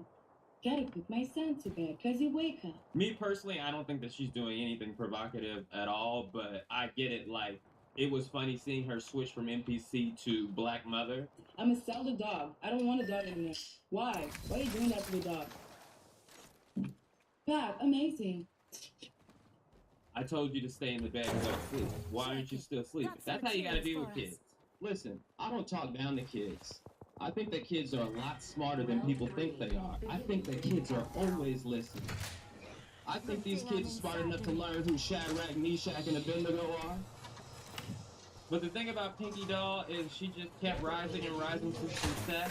I recently mentioned the house that I wanted to get was bought by the creator of Fashion Nova. He truly messes with Pinky Doll. Now everything she do is Fashion Nova. He be liking all her posts. This man really lives my life. You don't hurt the dog. Stop it. It's not a game. It's not a game. You don't hurt people you love. You don't do that. So what was crazy to me was when she got invited to the Screamies, and it turns out she was darker than we thought. We are so happy here today. Yes, yes, yes. Damn, she really do look good. I hate the filters that people put on their face, especially the ones on TikTok. Whatever you guys gotta do to do your thing. I'm not gonna judge. But, like my father used to look, tell you're me, back. darker the fairy and sweeter the No fruit. thanks. So when she went to the Streamies, I wish that I could give people public speaking coaching. So when she went to the Streamies, I'm sure she's never had people respond to her before. I feel so good. Gang, gang. Well, I find that clip endearing. Yes, yes, yes. Yes, yes, A lot of people want to be successful online. A lot of people want to be famous. A lot of people want to be known for something. But to me, one of the greatest things that you can ever achieve is being influential over people. Knowing that you did something and that made other people want to do it too is the real crown achievement of the internet. Not many people can say they've done this. Casey Neistat, for a while, everybody wanted to be Casey Neistat. Mr. Beast, right now, everybody wants to be Mr. Beast. That's influential. Pinky Doll started a movement. But there was another person who came out of this trend. The NPC Miles Morales dude. So there's this other NPC streamer who I believe goes by the name of Leak World, but will introduce himself as Miles Morales, the Miles Morales NPC streamer. What's going on, man? Hey, it's me, Miles. This is wild. And over time, he's actually started to do a really good impression of the Shamik Moore Miles Morales. From the movies, he sounds like him.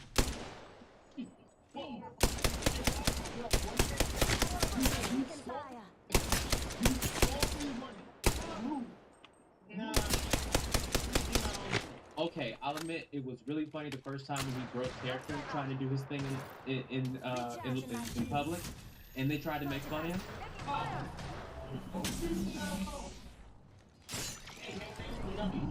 Recharging my shields. Hey, what you See what said? we have over here. Heard that. Hey, what you said? Opening shop. Merchandise. Less than 30 seconds. Hey, Rings come in here. front. Come here. Let me knock your teeth out. Thanks. Come here. Let's be honest, if Miles Morales was really from the Bronx, this is how he would act. At least every 1/10 of the time. We all have our, as the Boondocks would call it, our moments. Even me. I would be lying if I told you I didn't have those moments. Thank you. All you mean so much to me. I could do none of this without the lions, the Knicks that love me. But then, several times, he's gotten to points where they're telling him you cannot live stream here, and he has to be either escorted out by security, arguing with them, being thrown out. Do my own thing. And you can do it over there. Yeah, he's already asked me to do that. So, That's really spicy. did you move up there? Need you back up 60, buddy. Whoa! Let's not do that again. Yeah, Feels like I got sent to a wormhole or something. And this is the part where you're not being Miles Morales. I know he thought he was going to get to be in the next movie because they put every Spider-Man iteration. But when you're at the point that you're being interrogated by the police, not the police being your dad, You know. You're being trespassed. I mean, trespass? Yeah. Okay. You want to take my name? Yes, please. Yeah, I'm ID. Alright, cool. Here's my ID. Go ahead and trespass me. When you're done trespassing me, let me know. Hey, you guys. Hey, you guys. Patching myself up. 1 minute until the ring closes. And Hey, you guys.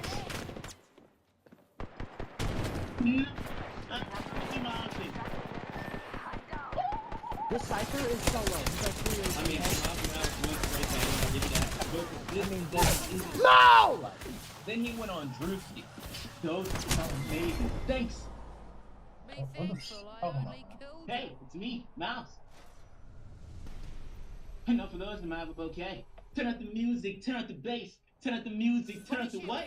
Have you ever been in the game GTA or something? See, Drewski didn't really go in. I'm gonna gatekeep comedy for a second here. Jerry Seinfeld put it perfectly. There are different stages to comedy.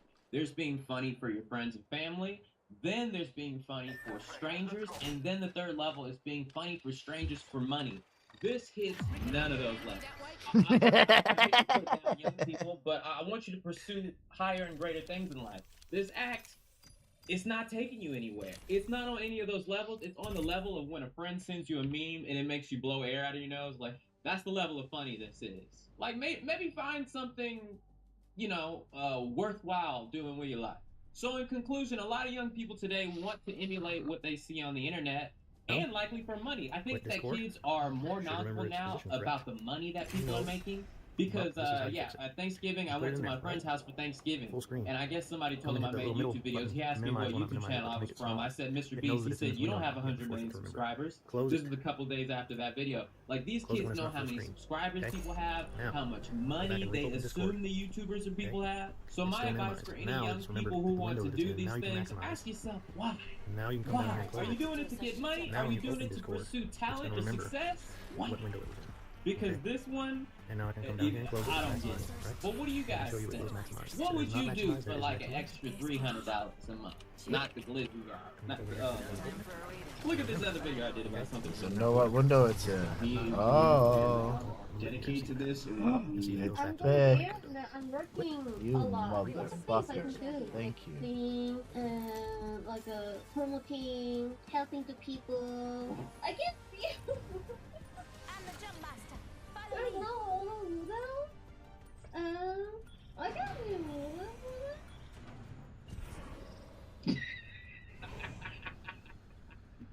They need female model. You need female model, Hachubi. Go get it. The fuck?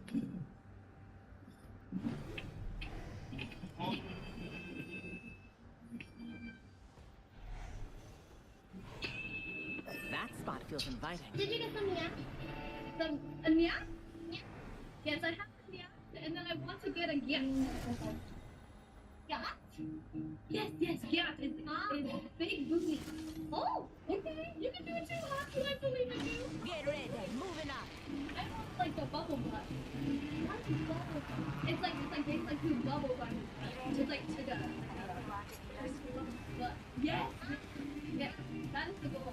Okay, yeah, you can. Yeah. Well, an enemy landed near me. What I'm doing now? Oh my god, please. Why did you shut down for real? Why am I doing in here like this? The ring's What far. We have a minute to center here? ourselves. Really fast, you're still here, so pick me up. What I'm doing?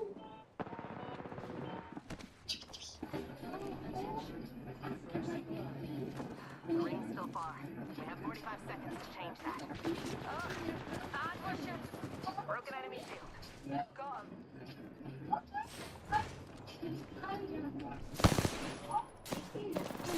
Reload.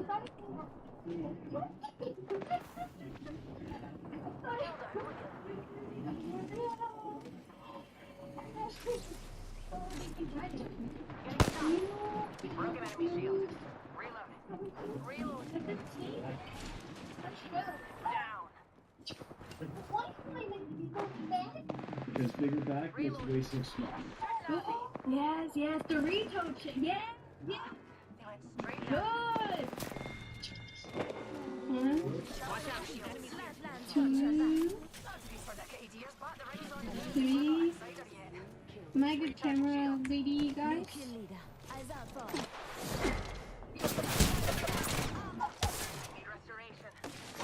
Are you okay? Six, seven, 8. I really do work.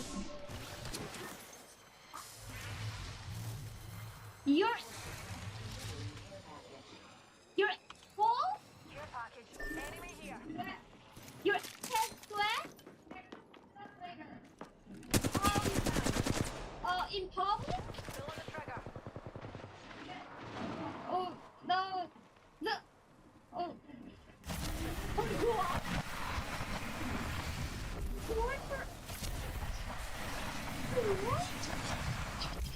Oh my heaven,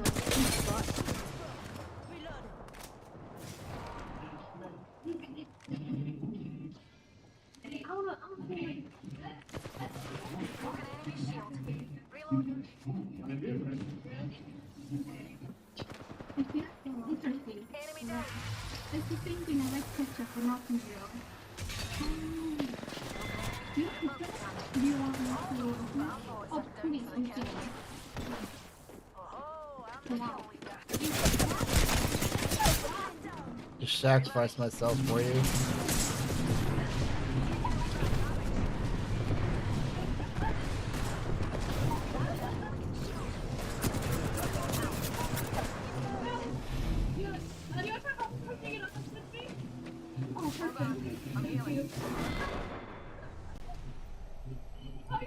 are you doing? I'm ready for protein now. So, I need to go to iPhone and give it to, People that do people go to the gym. If you see them, and if they need to go to the gym, then you tell them, maybe you should consider, I got this flyers down the street there that from a gym I heard I'm going to open the 15. I'm just a little hint. What the hell? What the hell? What the hell? No, it's your guys' haircut. No. No. Maybe kicked out. You kicked out you. Careful. It's very sensitive about his hair line. I brew the fluid myself.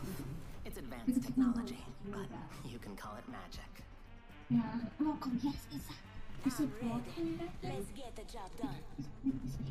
Oh yeah, you look like a broccoli. You have a broccoli head. Go back to the like.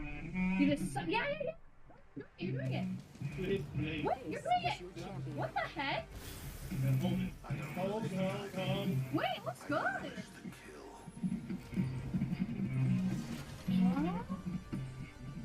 Reckon we crash land this puppy there.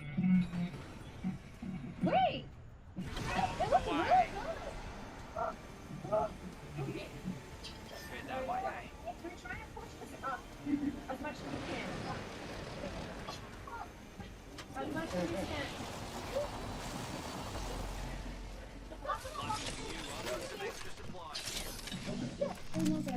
Genesis, is this like a new one? Is it open now? Yeah. 17. They're the people. Okay,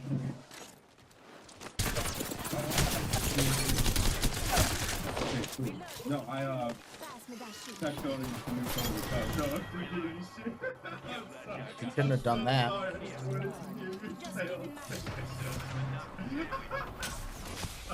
I really.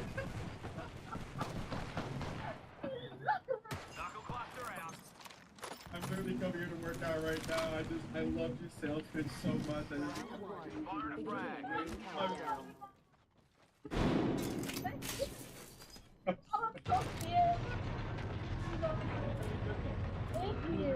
I would have actually loved 1 minute and the ring's That would be crazy. Oh, what's going on? She's dead. Oh no. Lucky me. Oh no. Okay. Rings close and closing in 45. It's moving time. You staying there or you moving with us? That enemy shield is broken. Reloading. Huh. Looks like that was the last one. 30 seconds. Rings close. Healing. Give me a sec. She's pretty cool.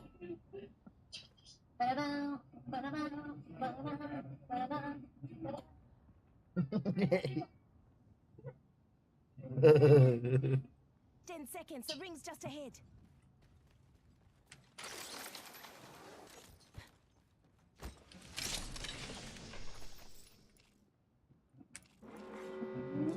R99 here.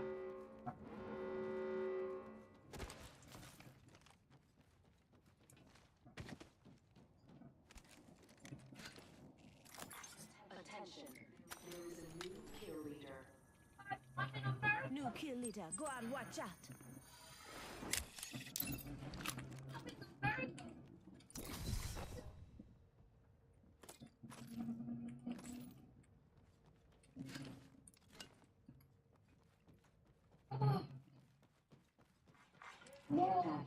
Shotgun bolt here. Got it. Calling in a lifeline package.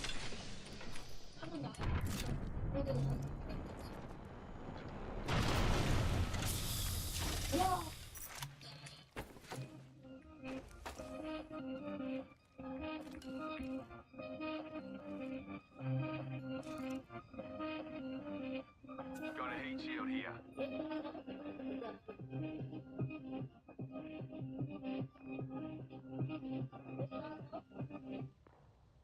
You know what's better than cool-free programs? Cool-free portable programs. Meaning you don't have to install them, you can just run the file and it's good to go. Later on, I can go over some reasons why I do prefer these two installed programs, and no, they're not just for putting on your flash drive. But anyway, let's just get right into it. I've got 11 of them in no particular order. There's quite a variety in what they do, and while these mostly will be for Windows, many do support multiple operating systems. And of course, I'll put the links in the description. So let's go. Starting off with number 1, for anyone out there with a Logitech mouse, you may know that Logitech has their clunky, bloated software for changing settings and button bindings, but they also have a portable tool called Logitech Onboard Memory Manager that is just one file and lets you set up profiles and buttons without having to install anything. You can just have it save the settings onto the mouse itself, so it's not even like you need to keep running the tool. I was so happy when I found out about this. Next up is one of my longtime favorites, Bulk Rename Utility. You may have heard me talk about it in the past, and just like the name suggests, it makes it really easy to rename as many files as you want in pretty much every way imaginable. I know the interface looks overwhelming at first, but it's not as complicated as it seems. Just select a bunch of files in the Explorer at the top, and the section at the bottom is just broken a way to change the file name. It's not like you need to set every single thing. You only have to set the ones you want to use, and 99% of the time, the basic ones are no. For example, there's a section to replace certain text with different They're text. reviving.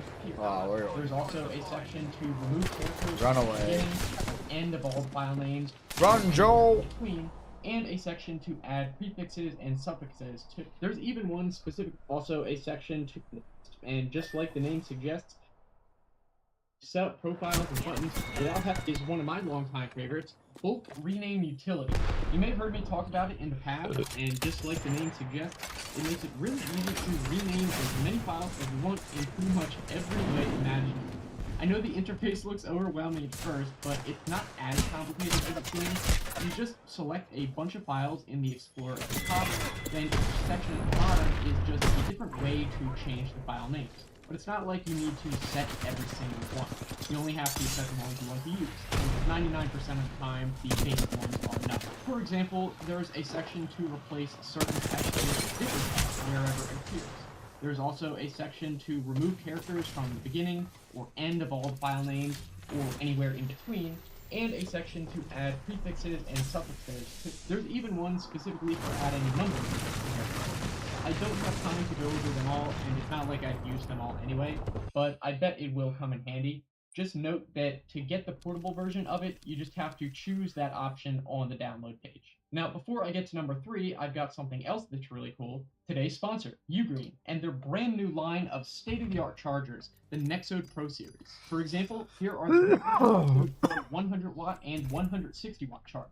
The 100-watt charger has 2 USB-C and 1 USB-A ports, and it can indeed provide the entire 100 watts through a single port.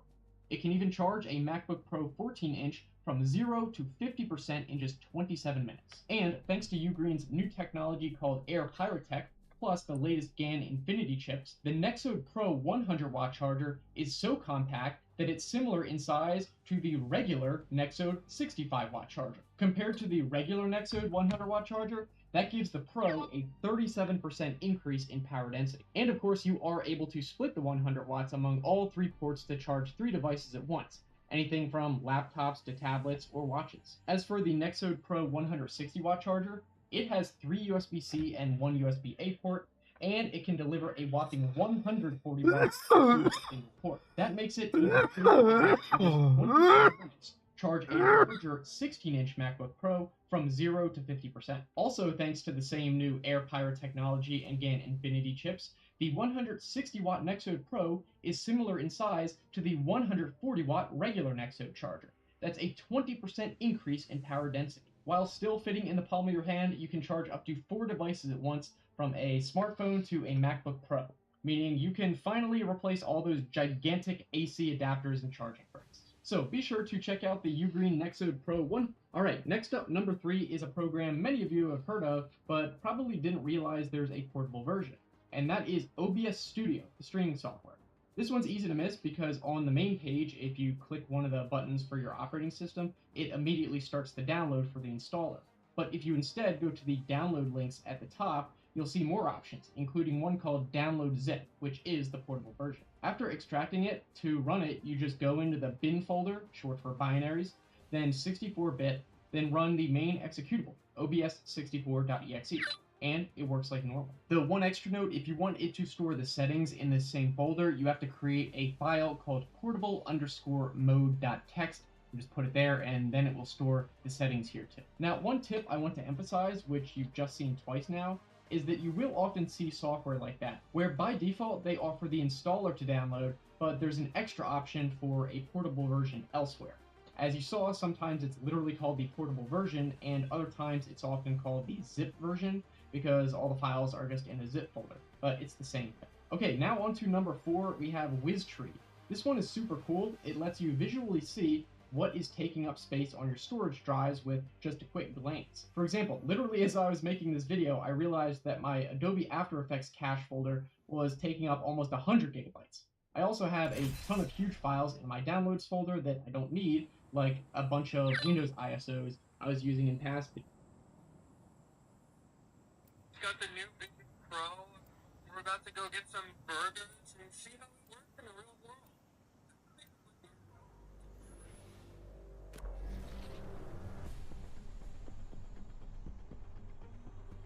Favorite thing, it's a little bit boring. The latency's pretty good. A match a day keeps the doctor away. Just kidding. I'm made of metal. My phone out.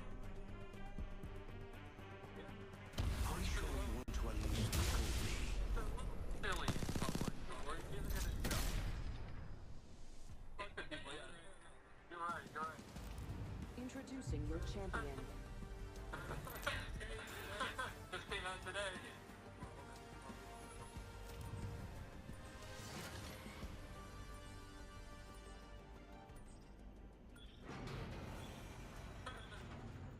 Hold your breath. Let's go over there.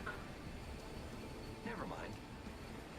That area is obviously bad. Let's not go there.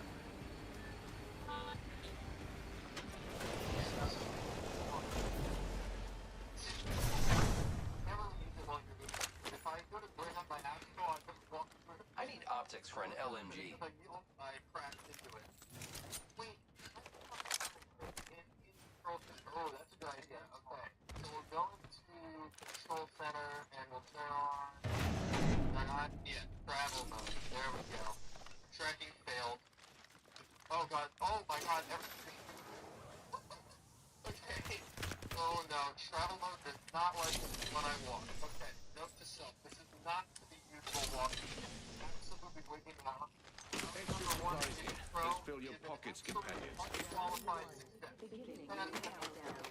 Extended energy mag here. Level 3. That's what they say every night.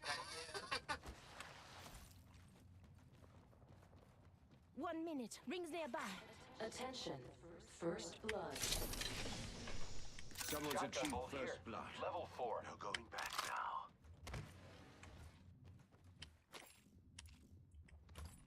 Rampage here. Great. The ring is close. Less than a minute. Here I go. Backpack here. Level 2. Thanks. The ring's close and we've 30 to spare. Would you like a pat on the back? Spotted enemy. I need energy ammo.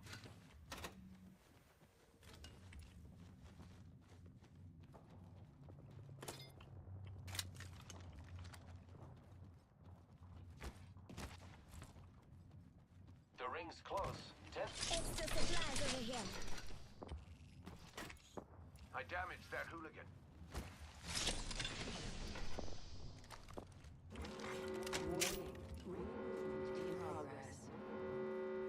Rings moving.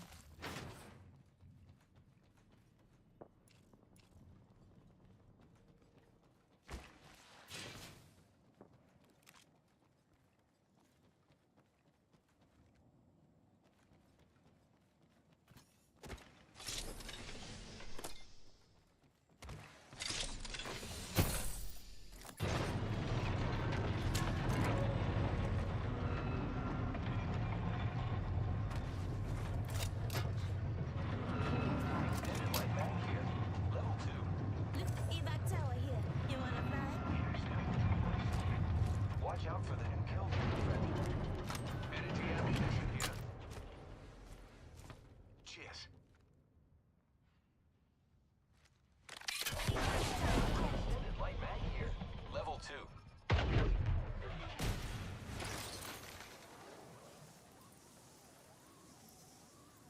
Care package over there.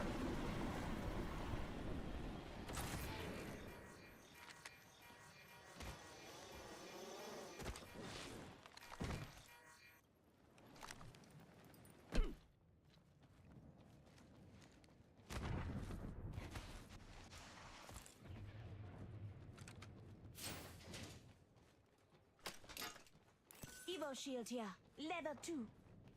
Energy ammo here. Cheers. Here's your birthday present.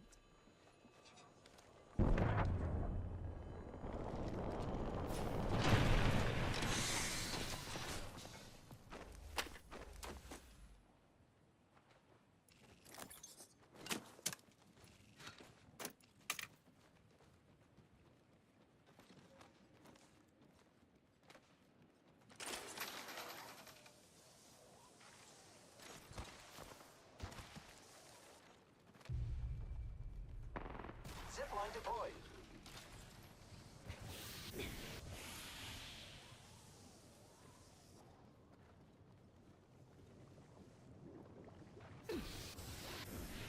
There's another building.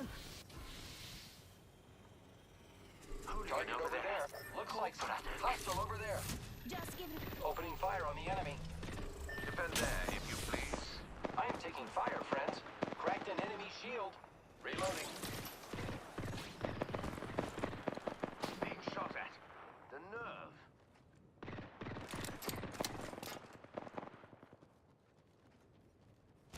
Recharging shields. Replenishing my shields. The enemies are shooting at me. Cracked an enemy shield. Champions lost their title. And their life. Recharging shields. I'm spotted. Taking fire. Reloading. Reloading. Need some shields somewhere. The enemies are shooting at me. Half the squad's left. No time. Yeah, the Just giving my 301 sucks for long range. Giving my shields In the R99. Medkit here. Recharging my shields.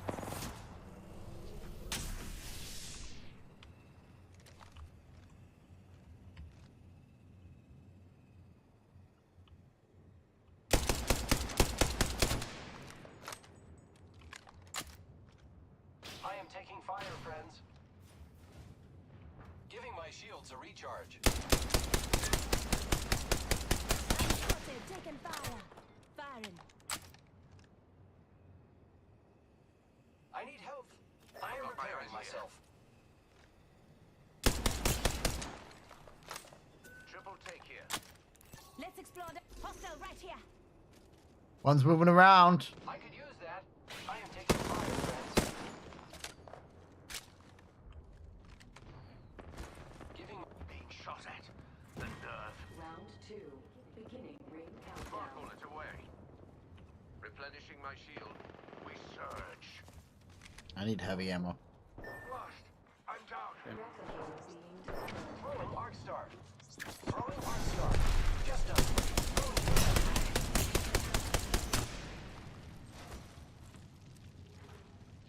I am taking fire, friends. Move out of there if you can. Reloading. Grappling. We're gonna die. I'm gonna go try and craft you guys after you die. Recharging shields.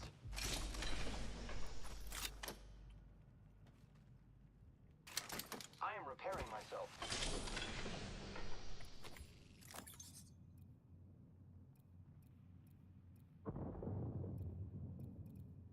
Who's ready to fly on a zip line?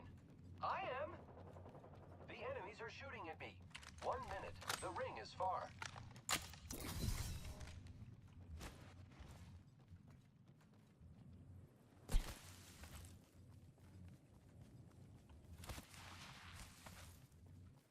Recharging shields. The ring is quite far. There is not much time left.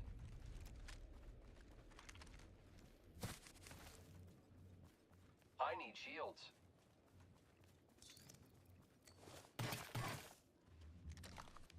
shield cell here. Do you need these or no? Okay, I guess not.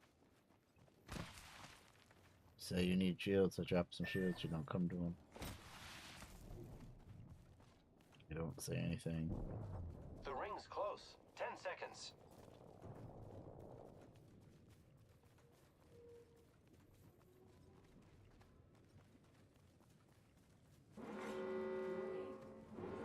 Firing. The enemies are shooting at me. I can see that the ring's moving on the map. Here I go.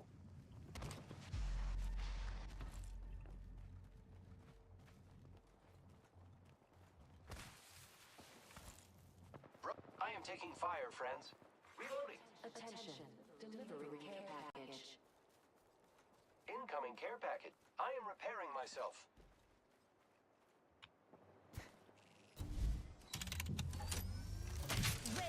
I have been downed. Attention. There is a new kill leader.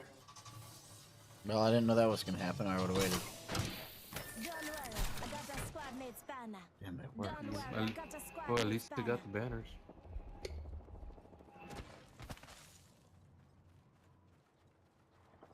What Kind of worked out a little bit. You want me to get in there or no? Just try and do it. They're a ways out, but they can slide in pretty quick. It's up to you if you want to do it on that side or where's the other one? It's on the other side of the map.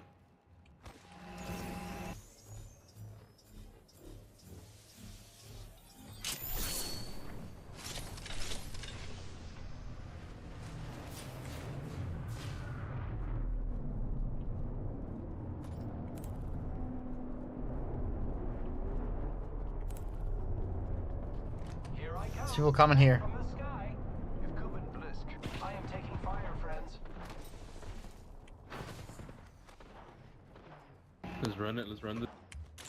Opening fire on the enemy. Reloading. Ring countdown. Listen up, I'm getting shot. Listen up, got another squad coming in. I am taking fire, friends. Shredded that post. You're incoming, friends. Giving my shield. God damn! I am Damn it, I'm almost out of ammo.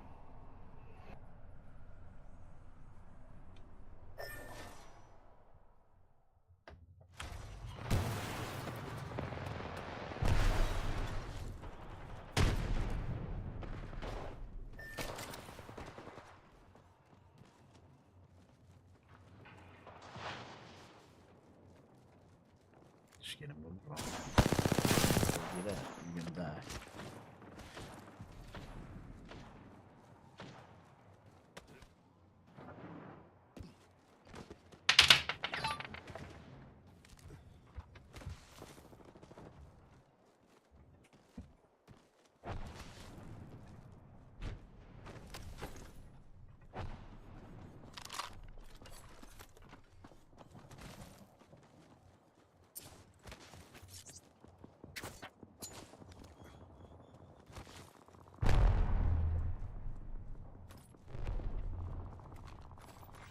Warning.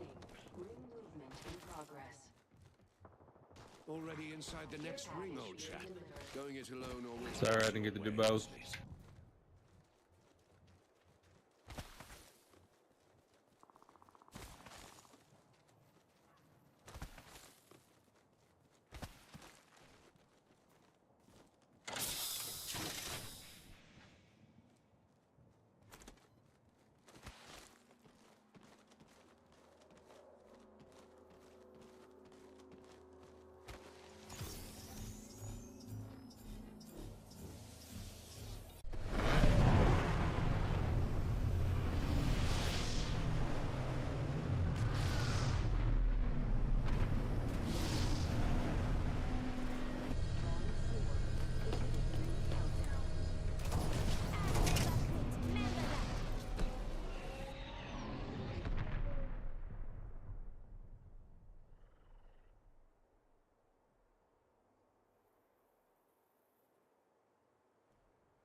Team just stopped by over there in that drop. 1 minute. Rings nearby.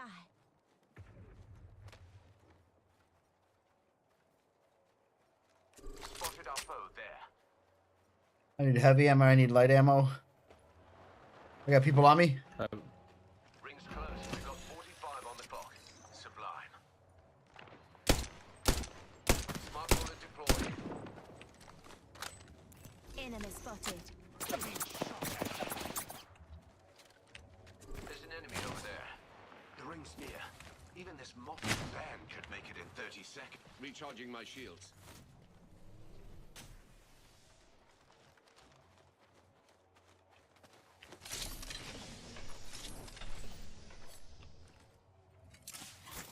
Thermite grenade out.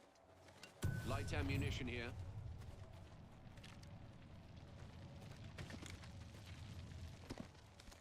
Additional foes assail us.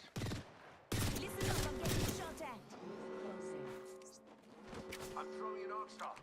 Listen up, the ring's moving.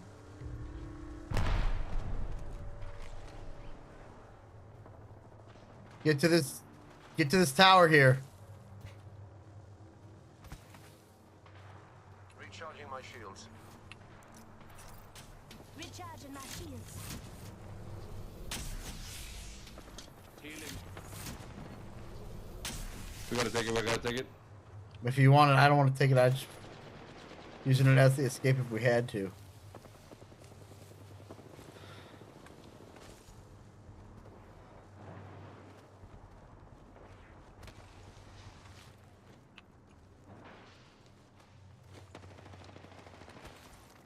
Trying to get under the bridge. Yep, we're safe here as long as no one coming out to the left. We're actually real close to that circle, so we're good here. Enemy here. Cheeky sot. They're above us. 1 minute till close. And now they were nowhere under us. They're right on top of us. Yep, I know.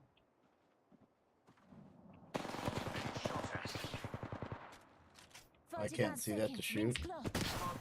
Smart bullets hit our foe. That hooligan's firearm overheated. Poor sod. Surging. Rage with me. Replenishing my Help drone if you need it.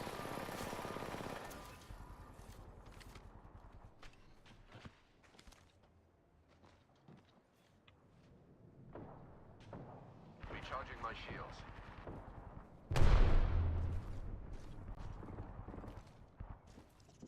10 seconds, the ring's just ahead.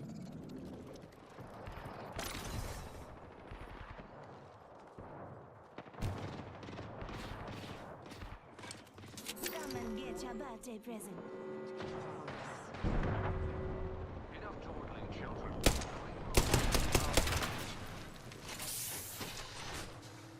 Another squad strikes. Act swiftly. Replenishing my shields. Just 2 squads remain. I'm knackered. Need a moment to heal.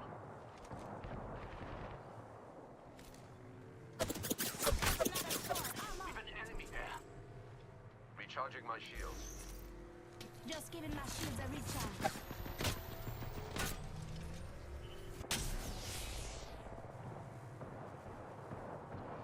Here, now.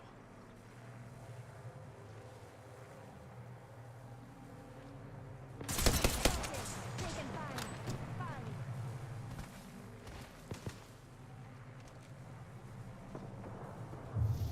Shields would be appreciated, companions. Recharging my shields. My last shield I got. Shields would be appreciated, companions. I know. Appreciate it though. 45 seconds, ring's just up ahead. My ultimate's ready. Prepare for war. I could let go of my ults. We have ammo at least. 'Cause I'm fucking almost down. What? No. No, not right now. Right now when the zone starts closing. Would you like a pat on the back?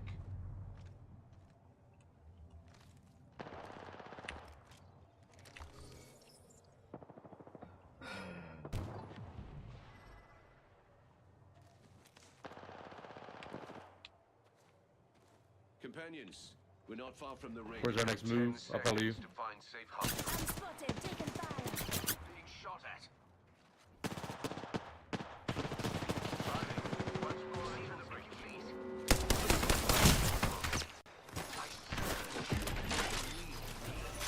Go on now, say hello.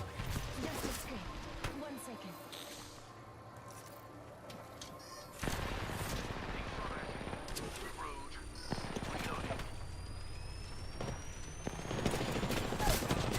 I'm down.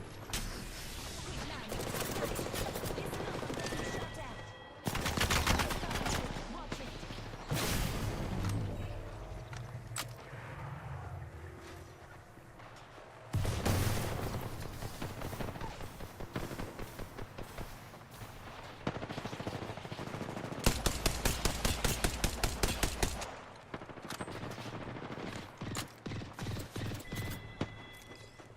One more squad, easy.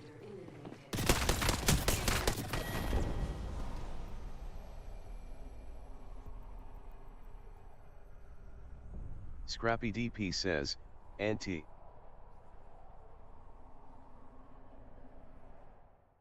We have our Apex champions.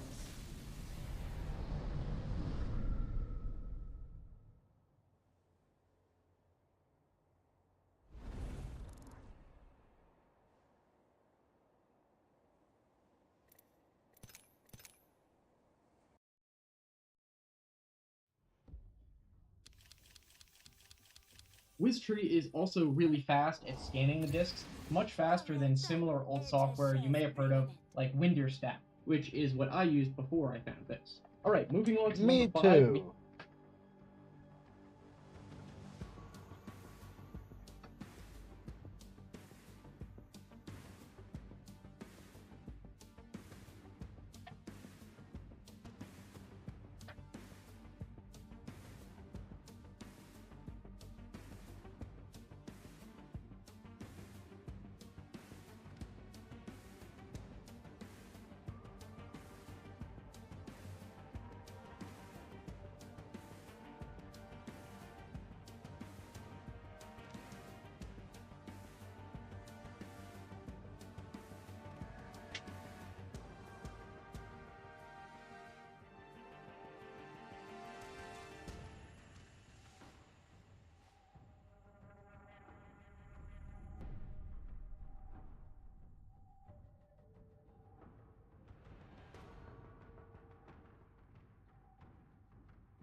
Got a tool called Valid Drive, which I actually made a video about a few months ago. Basically, it lets you see if your USB flash drive actually has the capacity it claims, or if it's fake.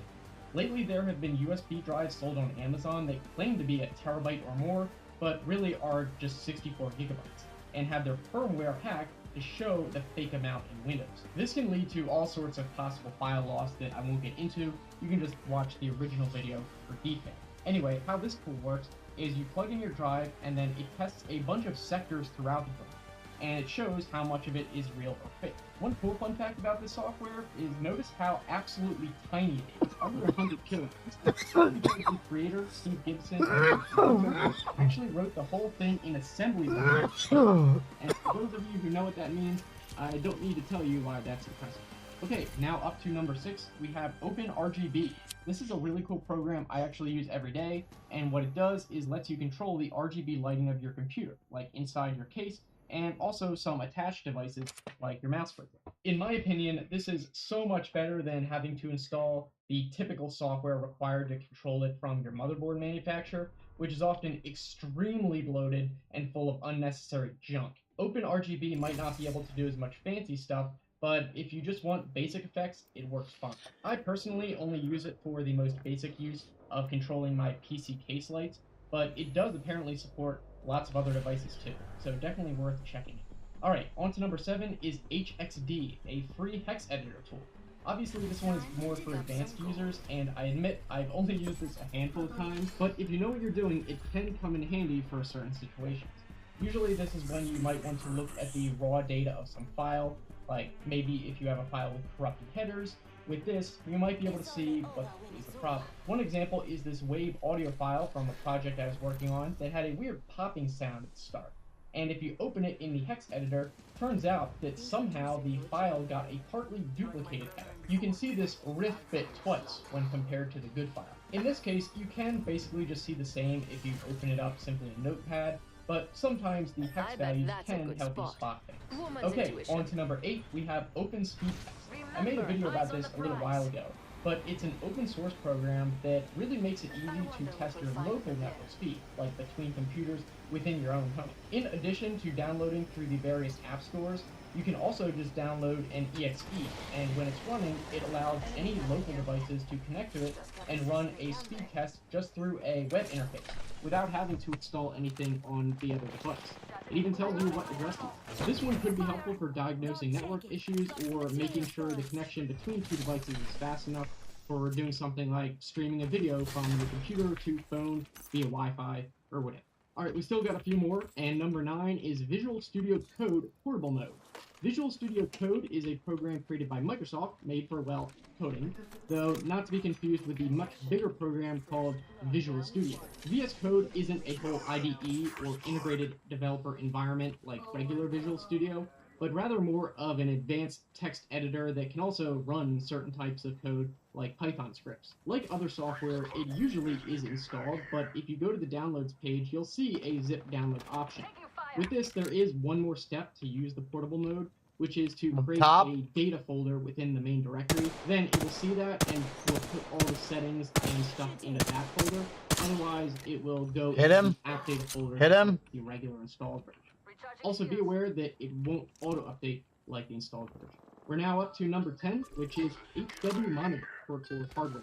The name is pretty self-explanatory. It simply lets you see a whole bunch of information from your computer's hardware sensors and other hardware info. This includes stuff like the various core temperatures of your CPU and other devices, or the current clock speed of your CPU core. Plus, it can show you stuff like GPU, CPU, and memory utilization. You can probably imagine cases where this might be useful. Okay, finally, for number 11, I'm just going to combine a whole bunch into one, and those would be all the tools in the Microsoft sysinternal suite and any tools from Nearsight. There are way too many from these to even mention, literally hundreds, and many of you probably know about these anyway, so I'll keep it quick. I made a dedicated video about both of them if you want to see more specific stuff. The sysinternal suite is a bunch of tools published by Microsoft that are super useful, especially for troubleshooting, though they can be very advanced. A couple popular They're underneath on the bottom. Process Explorer and Process Monitor, which I've used on many. Then there are all the tools from NearSocial and Nearsight, which are a ton of random tools, each dedicated to some specific task in Windows. Some of my favorites are USB Log View for monitoring the USB devices that are being plugged in or unplugged, and Full Event Viewer, where you can see every event from all Windows Event Viewer logs in one place, for when maybe you want to search for some error logs but don't know what category it should be in under Event Viewer. I'll put the links to the videos I made before about these. He was on me, but he ran away. Okay, now that you know a He's bunch not more here now. portable programs, you might be wondering why you might want to use these versions instead of the installed ones. Once again, this is actually a topic I went into in... Alright, give me up. Oh, it's right here. Zombie. First, it's great for software that you might only use once in a blue moon, but you don't want to install it and further bloat up your computer. With this, you can just keep a bunch of portable programs in some folder, and they just sit there until they're needed. The other main reason is for whenever you get a new computer or reformat your current one. Any software you have that's portable is one less program you need to reinstall and reconfigure how it was before. And it's great if you use a cloud drive to sync files between computers, like Dropbox or OneDrive, because any changes to preferences and stuff will update across all your devices. So for these reasons, whenever I go to download a program, I usually check to see if there's a portable version and decide whether it makes more sense to get that one based on how I expect to use it. And now you should be even more well equipped with these two new tools, and you don't even need to install any. I would be curious which of these are your favorite, or maybe you think I should have included other tools. We can talk about that down in the comments. Thanks again to Ugreen for sponsoring. Definitely check out their new Nexode Pro 100 and 160 watt chargers and the rest of the Ugreen Nexode Pro series. links in the description. If you want to keep watching, what I'll do is put links for the videos with all those tools from SysInternals and Nearsoft. You can just click on those right there if you're interested. So thanks so much for watching, and I'll see you in the next one. Free performance. Have you ever wanted to get more frames per second, increase visual quality, better render times, or even just play the game all of your friends are? But the problem is, your graphics card can't keep up. It's slow. It's stuttering. It bounces around like you're mousing your way through a soggy sponge. Oh, look at that. That is absolutely horrible. You could spend hundreds of dollars on a new card, or you could overclock, which is completely free, unlocking the full potential of your GPU. In fact, it can even save you money, depending on how you do it. But what is overclocking? What is actually going on? No. What is this noise? Why are there alarms going off? To overclock an NVIDIA GPU. What are the alarms about? To overclock an AMD, and 2 ways to do that. Depending on which option you go for. What are the alarms about? Oh, that's because I took something I shouldn't have out of there. Are you a thief? Anybody want that though? Kinda. Well, we don't like thieves. We are thief hunters. You've now been infected with Pegasus 2, and the U.S. government is coming after you.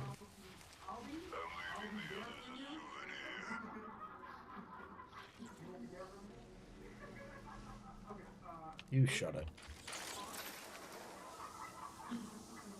Death is my gift.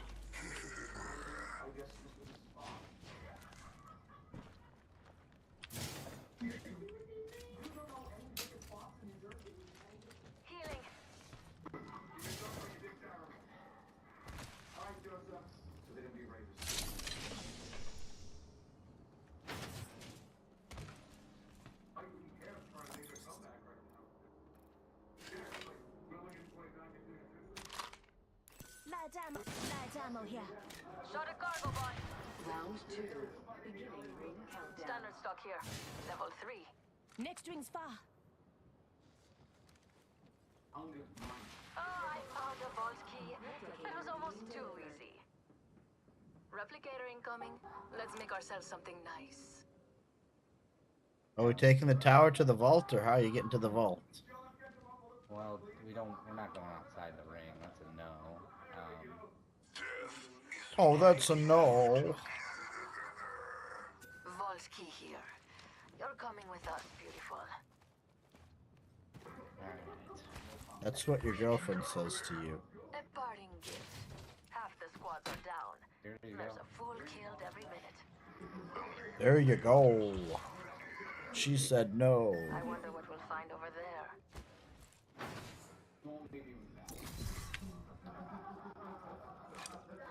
Listen up. Come and get your birthday present. What's going on in the background there?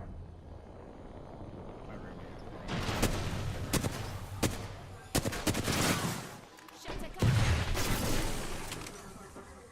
45 seconds until the ring closes. We've got a hike, and I'm in pumps. So let's go.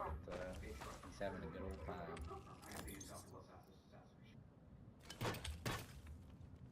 Unlike you. Ring's close. 30 seconds. Why aren't I? Why wouldn't I be? Doesn't sound like it in your voice. I'm sorry. I'm sorry.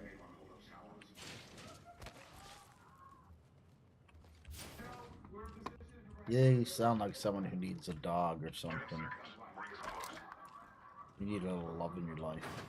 We should check out over there. Everyone can use a little love, that's for sure. Especially you. Progress. Open up shop and shut him down. We're all outside the ring. Can't kill if you're already dead. Don't mind if I do. Attention. The champion has been eliminated. Champion out. Care package being delivered. I hate this windy bullshit. You hear that? There's a care package Thanks coming for down. leading me here, travel agent.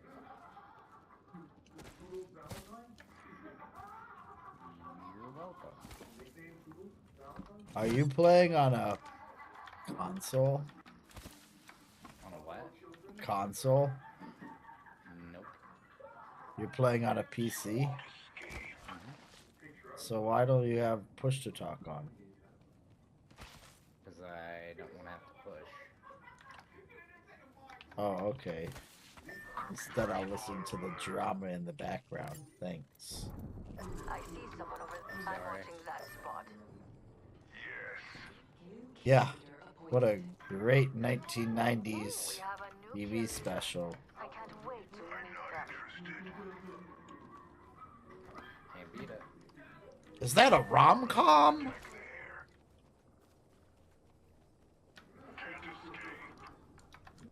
By chance to Drew Barrymore in that movie? Impractical Jokers. Even worse. What the fuck? Get some fucking taste. Enemy over there. I wonder what they found. Impractical Jokers? That shit that's on like Spike TV or whatever the fuck? You guys are split. This Street Shark is alone getting fucked over there. Holy shit balls. I think we should turn and go back. We need to go this way, but... We'll find something good here. No, we can go all the way around this way. And then back past the plus, back into the left. And nobody gonna be that way if you follow me, but if you don't, you're on your own. Goodbye. Good luck and goodbye. Going the other way. Got 45 seconds. Bunch of loot to loot. We got some extra supplies. I don't know why we're going all the way through the ravine.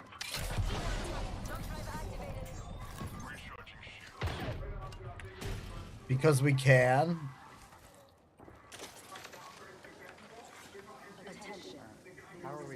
Where are you gonna go? Exactly. Where are you gonna go? That didn't. Oh, I was just seeing if I could get through there, but we can go up here to the left. What do you mean? Go through to the left. What do you mean where we're going?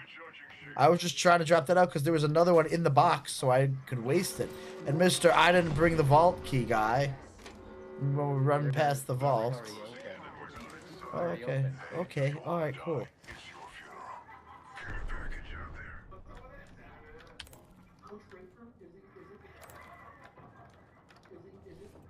Yeah, nice swing and a miss. A whiff! Not the first one for you, I bet. Now we up and in, and we're in the side. I can drop my...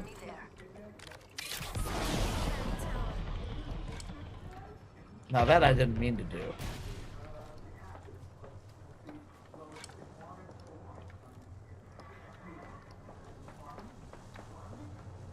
Calling in a lifeline package.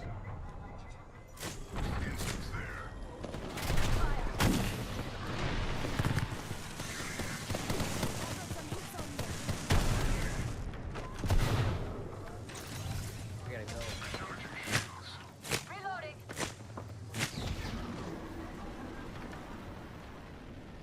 Well, a zoom zoom and a boom boom. Just shake your money.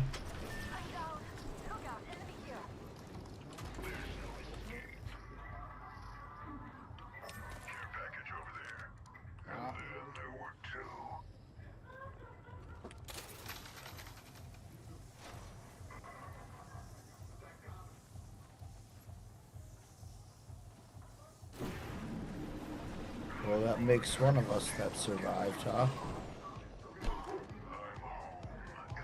Did you get his banner? I could theoretically jump out there and try and get him.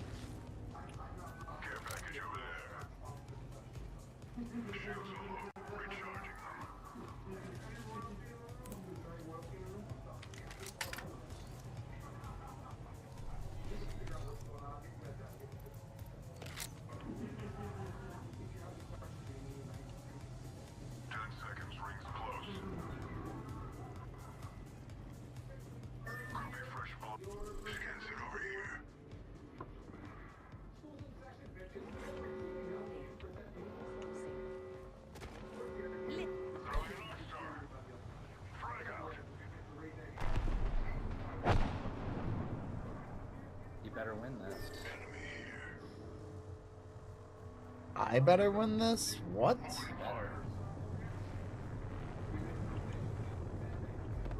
I would have if I didn't have a guy that had an open mic going on all the whole time. I trust you'll be able to make it work. Yeah, I'll make it work. Is that what you try and tell your girlfriend after a night of drinking out? I don't whiskey dick. You don't have any dick. There's a mobile respawn beacon Oh. here.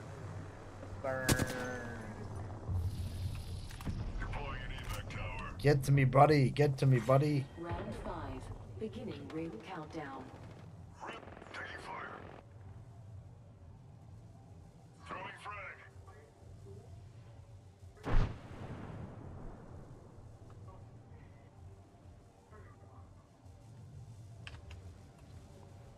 No escape. Go here. Recharging shields. Rings close. 45 seconds. Damn, I couldn't make the crawl across. There's a replicator out there. Can you replicate him?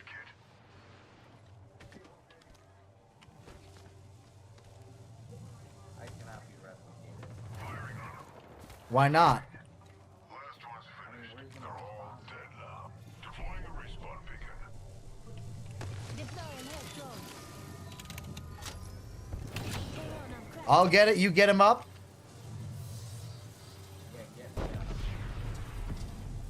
Rings up.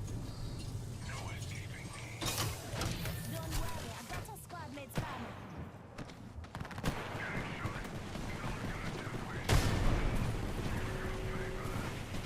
That worked out well. Get over here. Rings moving. Back in the fight. I'm spotted. I'm in. Better finish it.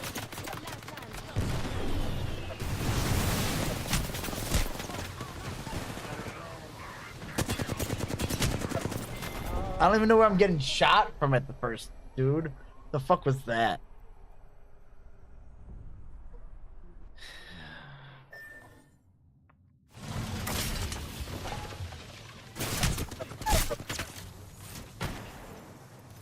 Watch out. Tango's getting revived.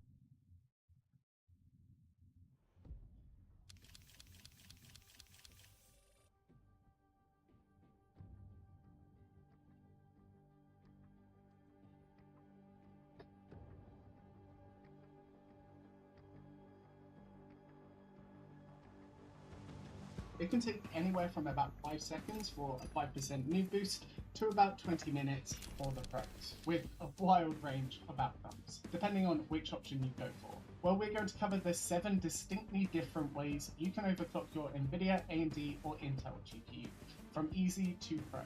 We're going to discuss what's actually changing and how that impacts performance, the risks, the benefits of each way, and if free performance is worth these trade-offs.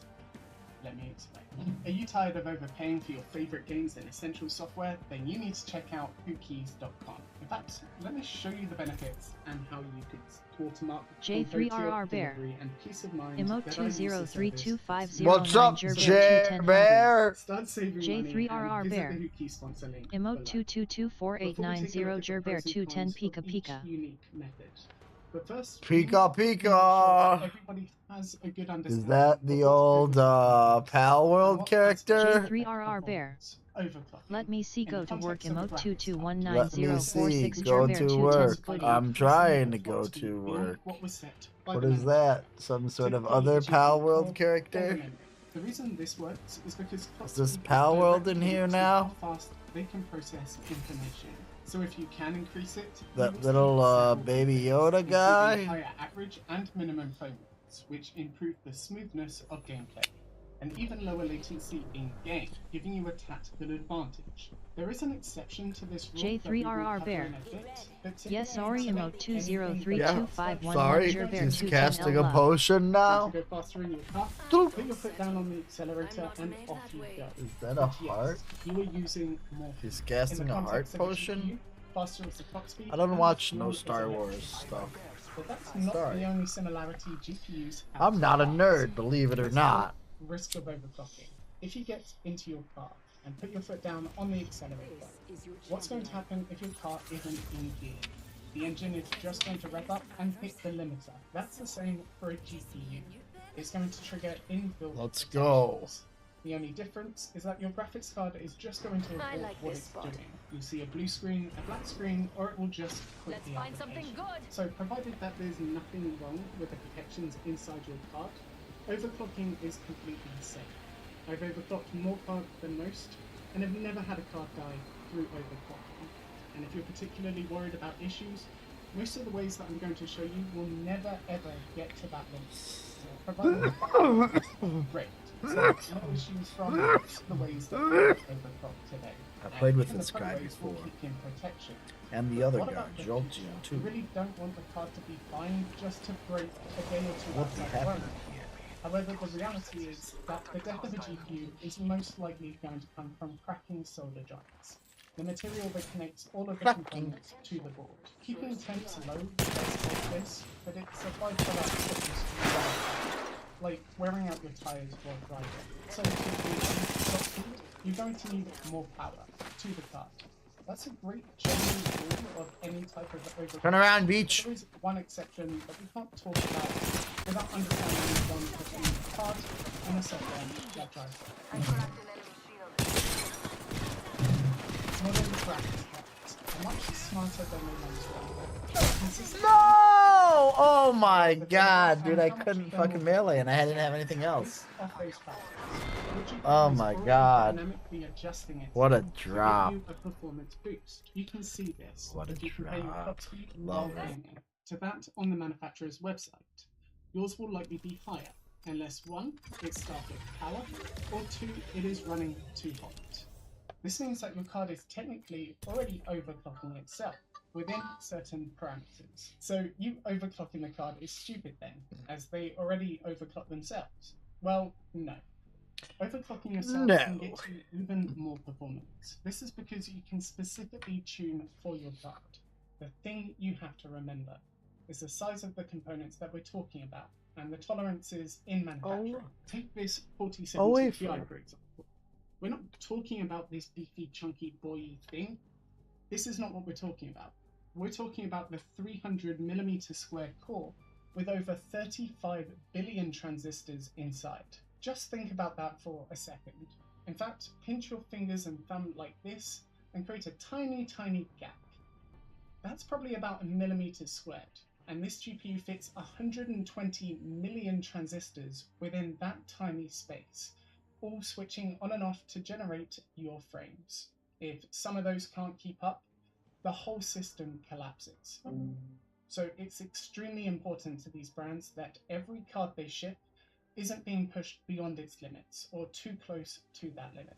So the inbuilt software that controls the boosting of these cards is inherently going to err on the side of caution, which is good news for overclocking, as there's nearly always some extra performance to claim. How much performance? Well, with all other things equal, that depends on manufacturing tolerances, or how accurate the machine was when it made your chip, and which of these 7 different types of overclocking you are doing. Now that you have a good understanding of overclocking and how your card is already doing it through GPU boosting, let's take a look at the 7 different ways you can overclock your graphics card, what they're doing, and the pros and cons of each. Starting with the easiest way to get a free boost to your performance, auto overclocking buttons. These can be found by following these steps for NVIDIA and these for AMD. Buttons you see here are the easiest and safest ways to overclock, for those of you that want minimal effort free boost to your performance. But what are they doing and what are the drawbacks? Because they all do slightly different things. AMD is lightning quick and NVIDIA is more holistic.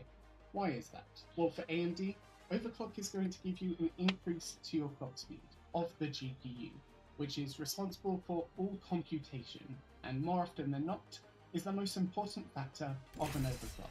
It takes about 5 seconds to do a quick check, and gave this card a 9% boost to my clock speed in Thermark.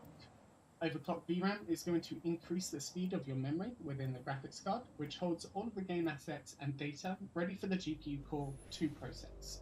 The faster the memory, the quicker the GPU can get to what it needs, giving this card a boost to my memory speed.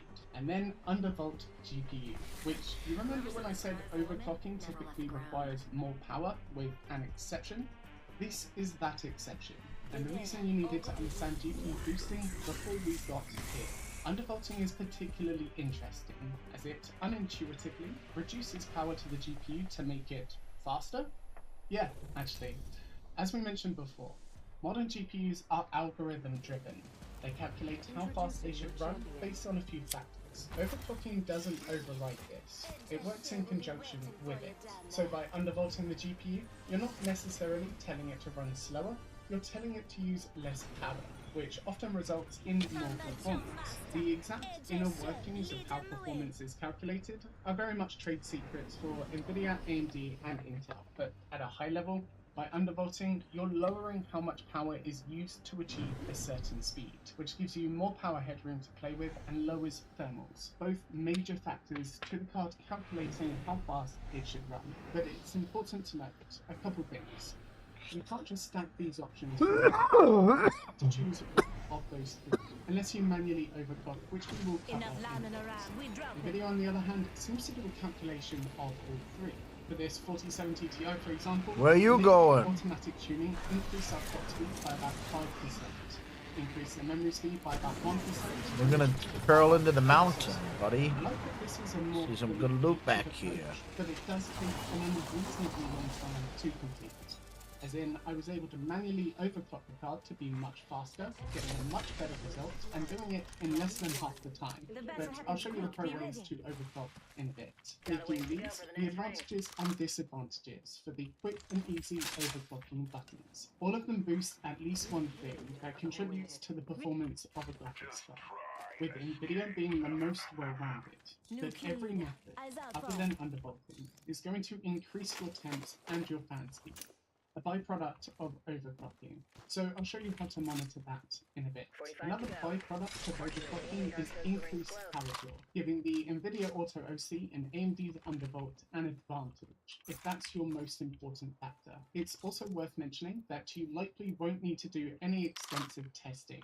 It is still recommended, and I'll show you how to do that next, but as these are all pre-checked by the manufacturer, they offer the most reassurance in terms of stability. So these can be great options to boost your performance with very minimal effort. But let's see the more advanced overclocking options before you make up your mind.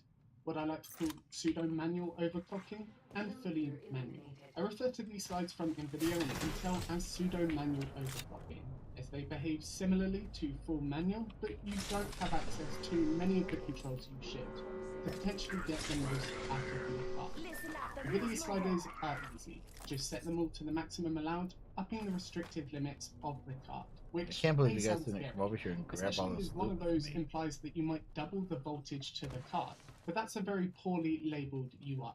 What 100% means in this context is 100% of what NVIDIA will allow you to through this method of overclocking, which typically translates to about 2% increase to the voltage. But it is worth remembering that the lower you can get this slider while maintaining the performance you want, the better it will be for power consumption and thermals, giving us a 5% boost to our core clock and no move to our memory, looking like a worse result compared to NVIDIA's auto overclocking button. And it's worth mentioning, at this point, none of the ways that we've covered in terms of overclocking so far would likely have caused any issues for you. If you followed the steps, you're probably already seeing a small performance boost of up to about 5%. That's really not that bad for just a few clicks, but that's about the limit of what these simpler ways to overclock will allow you to do. So let's take a look at the more advanced ways, and if they're worth it. Cracked shields on that bandit. The thing that makes these more advanced ways so great is also the same reason why many people shy away from overclocking in the first place. Let's talk stability. Because we have more control over things that make a real difference in overclocking, there's less hand-holding by the software. So you're the one that needs to do the checks and be aware of what to look out for. Issues like crashing, blue screen, rebooting, and the production of visual anomalies. Things that were obviously not meant to be there. And if you see any of them while overclocking, there are two things that you need to know. Number one, it is not permanent. These are just a few of the times where this happened to me while making this video. And it's a sign of the card reaching a limitation in one way or another, which is exactly what we're trying to do whilst overclocking. Find the limit and then pull back until it is stable, making the second thing that you need to know, how to fix it. So let's cover Intel's pseudo-manual overclocking before we look at fully manual. See if we can make these cards break a sweat, show you how to fix issues, and see if the process is worth it. From here on out, we're going to need a couple applications, if you haven't got them already. Hardware Info 64 for monitoring, and Thermark or Unigine Heaven, which is a great option, as you can either let it run for stability testing or benchmark to test your overclocked performance. Run both of them and navigate to Intel's pseudo-manual overclocking sliders right here. The reason I didn't include this pseudo-manual overclocking earlier is because NVIDIA sliders are basically bulletproof. Nearly nothing you can do here will affect stability, whereas these, well, let me show you. Set the temp limit to max, increase the power limit to max for an overclock, and now it's time to balance the voltage offset and the performance boost sliders. Essentially increase this for more performance and this for more stability. There will be a limit where adding more voltage still isn't stable, so drop the performance a little until it is. You've basically just reached the limit of the card, giving me a boost to my GPU core clock in Thermark. But these are very much rough figures, as they will vary from card to card. Even the exact same card from the exact same manufacturer, two of them will overclock differently based on how accurate the manufacturing was, or otherwise colloquially known as silicon lottery, making these the pros and cons for the pseudo-manual sliders. Similarly to the auto buttons, you have the same benefits of increased performance and the same drawbacks of increased thermals, power draw, and bandwidths. But neither one of these methods has any effect on the GPU's memory clock, which could dramatically hold them back compared to Auto OC and manual. NVIDIA's pseudo-manual sliders offer much better stability compared to Intel's. But the way I see it is Intel's pseudo-manual sliders do a better job, purely because they are more similar to fully manual overclocking, and allow you to push the card even further. Bringing us to the last way to overclock, before we discuss our initial findings. Stuff like, does resolution matter? Which auto overclocker is the closest to what fully manual overclocking can do? Some interesting questions I don't see discussed a lot when it comes to different ways to overclock. But here's something you might not know. Typically I recommend using MSI Afterburner to manually overclock. It works even if you don't have an MSI card. NVIDIA, AMD, and any brand for those manufacturers, MSI Afterburner will work with them. But there is one exception, if you were using an Intel card. There is a more manual overclocking tool made by Shimino, an overclocker at Asus, so if you did want to play with that, I highly recommend checking out Scatterbench's guide, but I'm leaving it out of this video for now, as it's not really the same thing, still missing a lot of control, and information on it is quite scarce. So this is for the NVIDIA and AMD users, with the latter having the benefit of being able to do this inside the Adrenalin application too. As basic units, monitoring and stress testing. If available, max out the temp limit and the power limit, and it's time to find a balance of these three. Similarly to Intel, you want to increase the clocks or the performance until you hit stability issues. Then increase the power. These demonstrations aren't really meant to be full tutorials. They're easily a separate video and there are plenty of them out there, but this should help you get an understanding of how to use them and what's happening under the hood, resulting in the biggest increases we have seen so far to our clock speeds. And the great thing about this is you can unlock voltage frequency control to tune even further, or undervolt particularly effectively. It's because of this breadth of control that I consider this method to be fully manual, and different to the more lockdown pseudo-manual sliders. But with great power comes great thermal responsibility. This is the Thermark run of the 4070 Ti manually overclocked, but with default fan settings. Immediately, it was hitting the thermal limits of the card, until I adjusted the fan speed. So especially if you are manually overclocking and trying to push the most out of your card, make sure you keep an eye on those temps, making these the pros and cons of every single way you can overclock your GPU. The auto overclocking buttons are going to be the easiest for those of you with little to no experience overclocking, but they are also going to be the least optimized because of the lack of control. The pseudo-manual sliders can be a good option for NVIDIA, especially if speed is a concern, and a great option for Intel.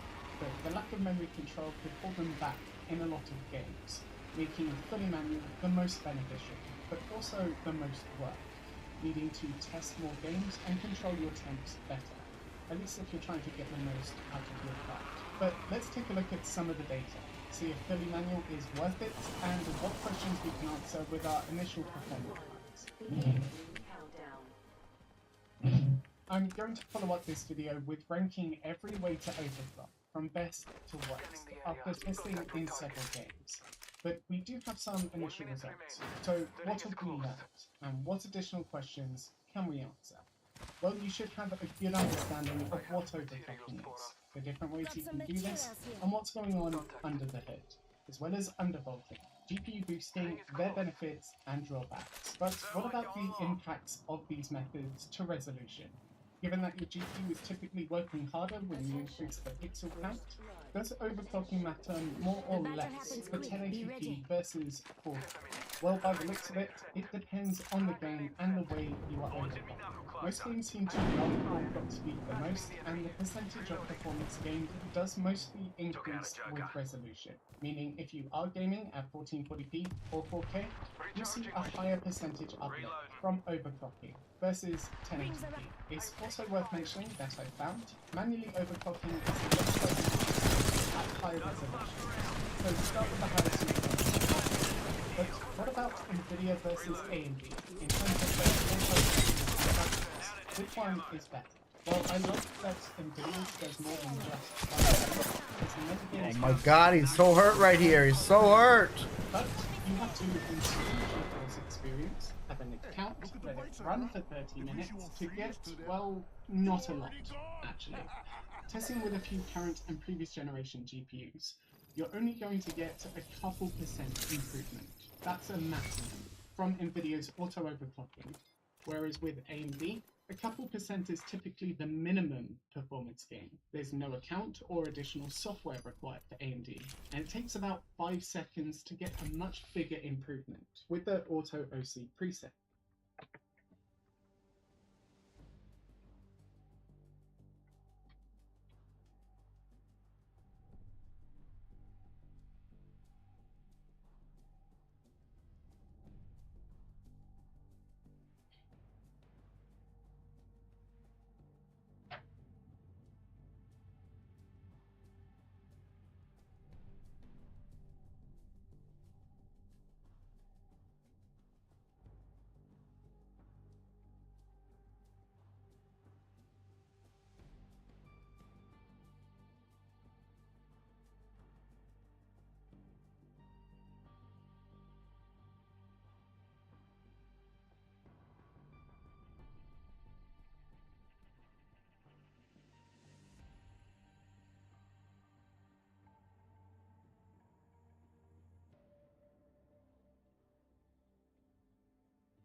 Opportunity for improvement. Me ain't afraid of much, but losing, that would be a drag. Knight, Another really good question that further proves this fact is whose auto overclocking tool gets closer to manual overclocking, or closer to the limits of the card. The reason this is a particularly interesting question is that AMD having greater performance uplift from auto OC means one of two things. Either the Nvidia cards that I have tested are better optimized from the factory, and AMD's have more room because they just aren't as well optimized. For the second one, the converse point, would be that Nvidia's auto overclocker just doesn't do as good a job. Well, I was able to double the performance uplift of the auto OC buttons by manually overclocking AMD, whereas manual OC was more like 5 to 10 times better for Nvidia compared to their auto overclocking button. And I've confirmed similar behavior with 4 different cards. Details of the test bench and hardware will be linked below. So the Nvidia cards do have much more performance to access, but their auto overclocker left a lot on the table, especially in terms of being memory overclock. So is it worth overclocking? And is manual overclocking the right choice? Honestly, I feel like it's a shame to not at least use the auto overclocking functionality from Nvidia and AMD. It's there, it's easy, it's free performance, and there's very little chance of you running into any issues. There's not too many situations in life where you can get more with minimal effort.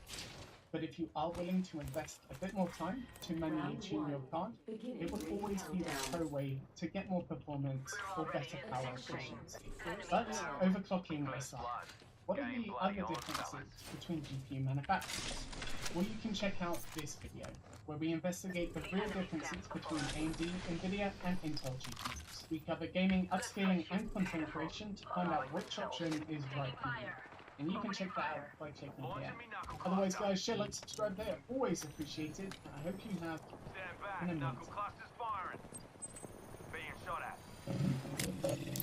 What is up, peeps? Welcome back to the channel. I've been looking for an excuse to make a video on Power World. Me and Hunter have been grinding for hours and hours on this game, and after missing out on the controversy, the initial stuff that went down with Power World, well, I finally found that excuse with Shroud giving his opinion on the game. And you may or may not be surprised by what a guy says about this who typically loves your FPS, more die-hard, like, skill-based games. Shroud is not a fan of Power World. So how's everyone, liking the game so far? I'm just waiting for some change. This is fucking crazy that I'm just catching fucking things to level up all day. Like, let's get her going. I think you do a dungeon. I mean, I think that's kind of like the other part of the game, right? Yeah, but what's that? What is a dungeon gonna get you? I mean, It's just get more balls, right? To catch more guys, more men. Sorry. I so, but I mean, I think the bosses have mechanics, right? I think that's like the actual content. But I mean, yeah, I'm pretty sure this game is the point of collecting, catching. I just want to do something with my men. The boss. That's what you do with them. The bosses are actually kind of fun. Sometimes difficult areas. There's a bunch of dungeons all around the place. Bosses, so we probably should start doing that kind of stuff. Maybe I'll try to get Braun Cherry Aqua. Wait, who's Braun Cherry Aqua? It's not even about the difficulty. I don't care. I don't care if it's hard or easy. I just want it to be fun. That's all. Like, Enshrouded was a game that was easy as fucking balls, but I had a good time. Right. I'm not getting the fun, really. Going on to say that he doesn't find it particularly fun, and also says he doesn't like one of the biggest features of the game, which is the automation, which I can't understand the stressful nature. Curious what you guys think about Power World, if you have given the game a try. What were your initial thoughts after You want me to go to that controversy one? went down? And the automation certainly is a unique aspect that I think a lot of people do love, because you can literally put your pals, or I like to call them Pokemon still, whenever I'm in calls playing the game, you can put your Pokepals to work while you are away. But he says it's the stressful nature of every time you step away from your base or step back into it, you got to be, 1, worried about what they're doing, or 2, actually putting them to work, which I think I understand. Look at this. Like, can I, loot something? Can I fucking get a purple crossbow or some shit? Fucking put a little gun on my little guy's shoulder or some shit? Wait, let me get her going. Hardcore? Oh yeah. Hardcore? Hardcore? Hardcore 7 days.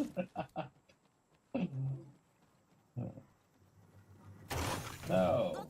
You killed him, little fucker. Oh, I saved the guy. Whoa! Yeah. Ooh. Check it. Ah. Got some materials for us. Catch him? Sure. You just haven't understood how to play? I understand how to play. Trust me, I do. I just don't think the general concept is for me. Like the factory or satisfactory games and shit where you like automate and build. I hate that. I hate it. And it seems like a lot of that this game is like I ain't going get there. everything oiled up, you know? Getting everything working. Getting that machine flowing. The cogs are turning. I just don't like that. I don't care to set up automation. I want to like explore a rich world and have fun exploring it. But I'm just exploring. Respawn beacon over there.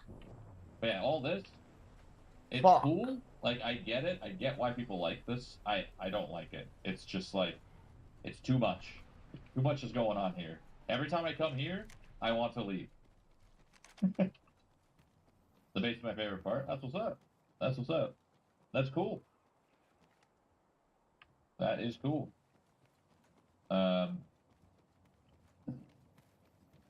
Holy shit, I'm level 21. How does he do it? That's fucking crazy. I found how to get honey, but I need to put on trees. I can fly on my worm bitch. Wait, what? What is that? Ammo, a musket. Gunpowder. It should be hard to never make it. Feel like, but Because luckily, when you play with buddies who know what they're doing, they can put everything in the automation to work. I can only imagine the stress that there really is, because Hunter's the one that does all the automation work. I get to go out and explore and collect eggs, and when I come home, everything is where it's supposed to be. Whereas Shroud says he doesn't even like to be in the base because there's so much going on. For me personally, especially coming from a game like Valheim, this new automation feature was so unique, and the fact that it was Pokemon/Pals is why I still really enjoy the game. Although I totally understand from a more die-hard survival open world game player how it might just come across as like maybe a little too busy, maybe a little stressful, and then if you don't like the looks of the pals, you know, if you find it a bit childish, it probably just isn't a game for you. Like, when I think about Shroud, I don't think about a game like Delmo Palworld to begin Baggins says, with. I kind of expect can you still this craft from a guy like beacons? Shroud. But I will give him a little credit back because he does. I have the game fucking V-Rising, beacons, bro.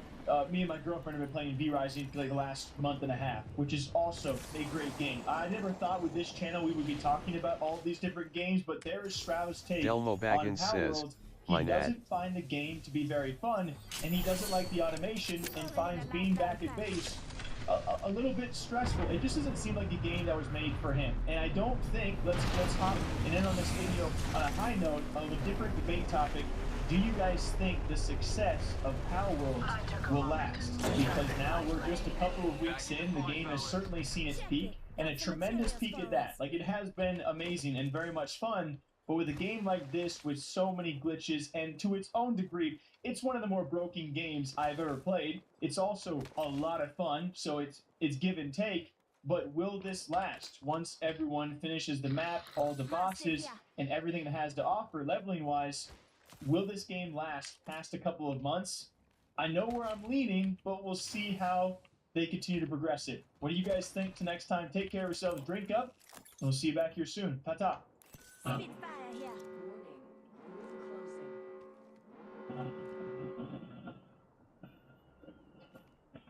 There's no way you're an absolute That's idiot. right. Yeah, I mean, your eyes are closed. There's too much teeth, I think. I don't know. I want to make a review. Come help me. Alright, sounds good. Lead up to the If you want like a normal review of this thing, I can't recommend enough to go watch Marquez Brown. This is fantastic. This is a different take on this question, and that's what this is.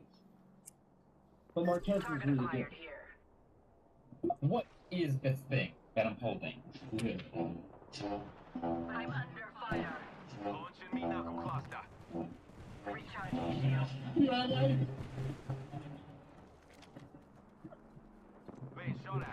Stand back. I had it for like an hour. Yeah, okay. You put windows up now? Yeah, so like I can put a window up now. When I start walking, they like go away. Right. Get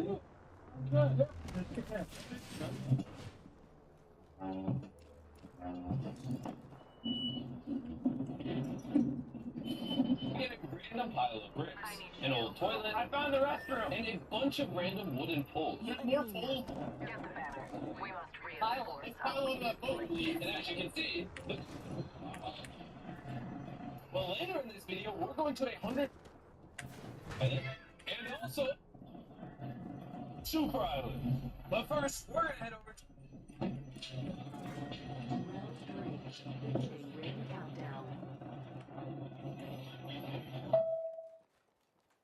strategy for interacting with people. They gaslight you into thinking.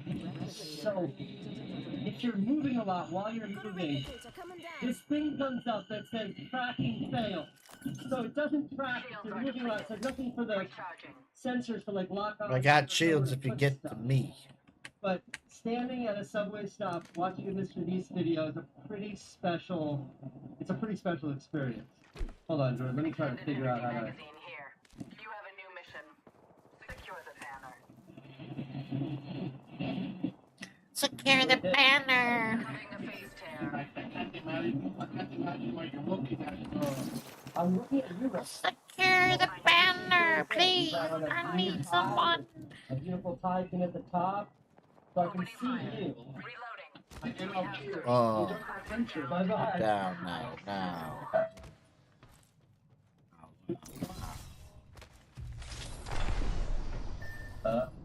I opened up Apple TV, and it was like this window right here, Jordan. And as we started to move, the window went away with the subway car. You can't use windows if you're in like a. Delmo Baggins says, my bad I imagine it works in the airplane because the airplane is so steady, but this is the subway in the ground. I gotta wait till we get there.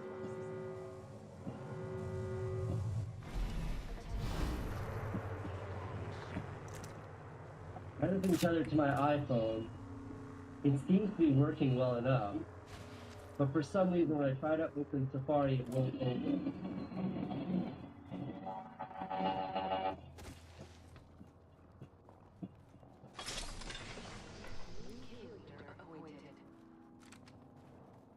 Half the squad's left.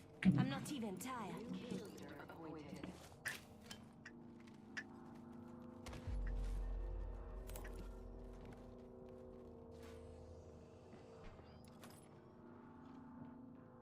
Just responding to text messages. Round 4. Beginning ring countdown. No way! You're the only person I wanted to engage with in this attack. Did you not know? Oh my god! We were talking about that thing. Oh my god! No way! The idea that I can have my whole like computer digital online world that exists in the real world, that's what feels like is bigger than AR or VR. Like I have the Oculus, it's great, but it definitely feels like a toy. This feels like a little glimpse into the future of what computing could be like down the road. Why is everybody staring at me? Is it my birthday already? Do I look as ridiculous as those people make me feel like I look? Your eyes are glowing.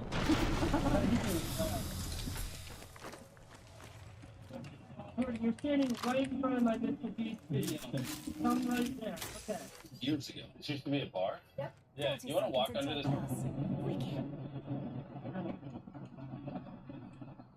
And so the idea of spatial computing, it doesn't make sense to me when I'm sitting in my office. I've got multiple screens.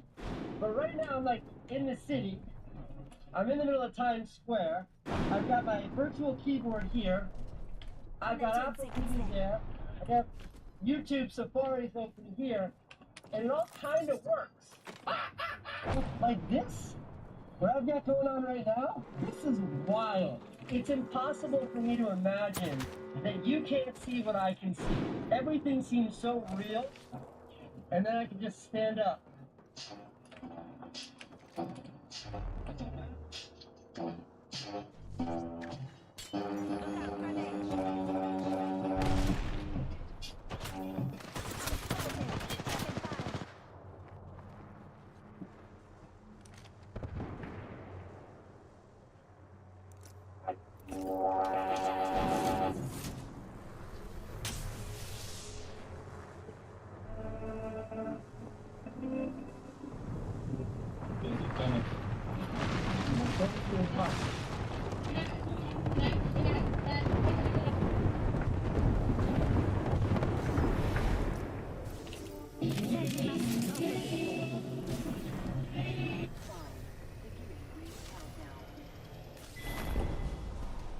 Why does it have to be over so soon?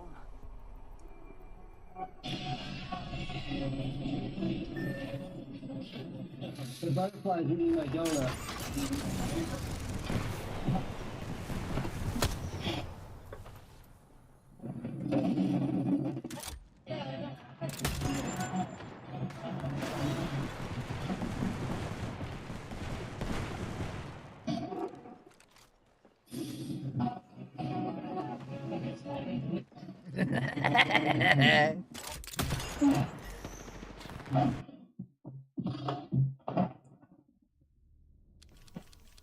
Concept for this video was to run around New York City wearing these. I thought that would be funny.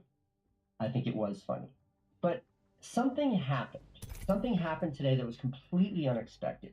And that something I don't think anyone else has really touched on. None of the reviews I've seen or read, none of them really put to words what I experienced. So when you take these off, they kind of go to sleep like your phone. When you put them back on, you have to unlock them. They scan your eyeballs, and then to start screen recording, go through it takes a second. So rather than doing that, I just left these on the entire day. The like 2.5 hour battery pack you can plug into a fatter battery, so I never ran out of battery.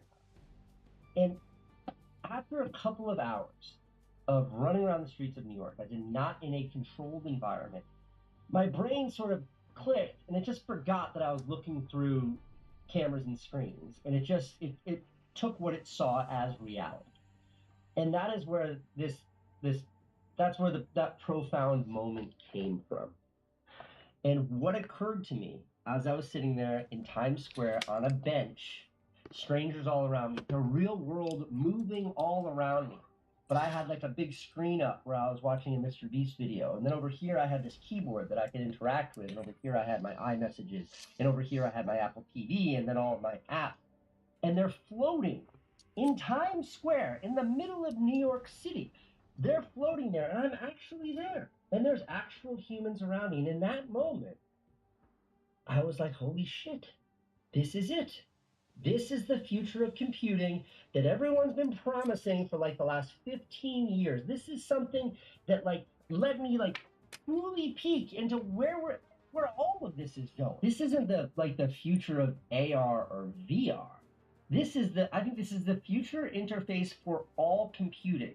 I think when they figure out how to make these not be these heavy $4,000 metal ski goggles, but maybe they look like these glasses or something even smaller, that is what it'll be. In the morning, you won't remember your phone. You put it on, and then that's it. And it's like, hold on, I've got a call. Hey, what's up, Mom? I'll call you back. You look great, by the way. And that's what it's going to look like. And these show you that. These reveal that. I'm like, as a geek, that was the thing I've been looking for forever. And they did it right here on a product that's like, a product that is so new. This has been out for 12 hours, and I felt it. So, I don't know that I recommend you should buy one of these at $4,000, because I can promise you this. This will be the worst Vision Pro Apple ever ships. It is going to get so much better. All right, and maybe I'll make another video that makes more sense of this, but...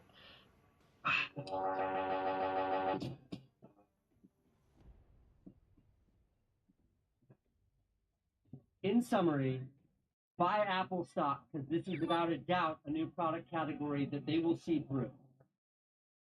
I've got to send a picture of this thing to my old boss. Check it out. The NCIX sign piece. You've already seen half of that.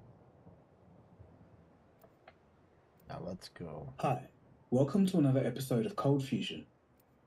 You might not be familiar with Yeah, the it's little-known because Chinese Tesla had a car bunch of brand recalls. Build Your Dreams, The Chinese BYD, company, but the they Chinese sell government more came after EVs them than like Tesla. that. What do you From mean? battery maker to the biggest electric vehicle They also bought got a lot of from their manufacturer IP from stolen. China. BYD is inching Oh, yeah. closer to unseating Tesla as the largest EV maker in the world. Chances are Stole. you've seen one and rode in one of its vehicles unknowingly. Their electric shuttle buses, public transport buses, trucks, and taxis are cruising through countless cities globally. Their influence is expanding swiftly in Latin America and Southeast Asia, reshaping transportation in those regions. In Australia, where I live, you see them everywhere. Back home in China, they are the #1 EV maker and are now eyeing substantial growth prospects in Europe.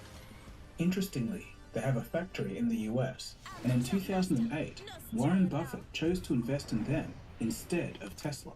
For as little as $10,000 US, you can own your own electric car, and that's compelling for a lot of people. But what is the story of this company? Are BYD cars actually good, and how did they grow to have such a massive global presence? In this episode, we'll find out. To help make sense of all of this, I interviewed Elliot Richards, Fully Charge's China correspondent. He's got intimate knowledge of what's happening on the ground in China. I'll include some snippets from our chat throughout this episode. You're watching Cold Fusion TV. Might be something good that way. The growing popularity of electric vehicles is an opportunity for automakers globally. EV designs are simpler, with fewer moving parts and less complexity. This makes the playing field fresh when compared to combustion vehicles. Tesla was far and away the biggest player in the space. Rivian, Polestar, and Lucid were also making names for themselves. But suddenly, out of nowhere, in late 2023, BYD came through to knock Tesla off the #1 spot. BYD likes to promote itself as the, quote, biggest car brand you've never heard of. And it's true, at least in the context of sales figures. BYD recently overtook Tesla as the global leader in EV sales. Tesla did its best, delivering a whopping 484,000 vehicles in the last quarter of 2023. A solid 11% increase over the previous quarter, but it wasn't enough to keep their title as the #1 EV manufacturer. BYD swooped in with sales reaching 526,000 vehicles for the same period. BYD holds an impressive 35% market share in China. Their three most One of our popular dudes is models are pushing the them. Plus, the Seagull, and the Dolphin. Despite the whack names, they are proven to be a force to be reckoned with. You know, BYD have been building cars for 20 years. Cars the last 18 years haven't been very good. The last 3 years really seen a lot of Chinese brands focus on, I think, gimmicks, to be honest with you. And I think what we're seeing now in 2024 is actually a change into things that people care about. So efficiency, the efficiency of an electric vehicle, you know, safety, you know, the important kind of basics instead of focusing on the glittery cherry on top bits. I mean, what's been happening in Europe, the UK and Australia is that BYD are just offering up their cars. And I think people are surprised at how good they are. These three models cater to different segments of the market, from sedans and hatchbacks to SUVs. While Tesla's Model Y secures the 5th spot as China's best-selling EV, it's lonely out there because it's the sole representative of American EV efforts within the top 15.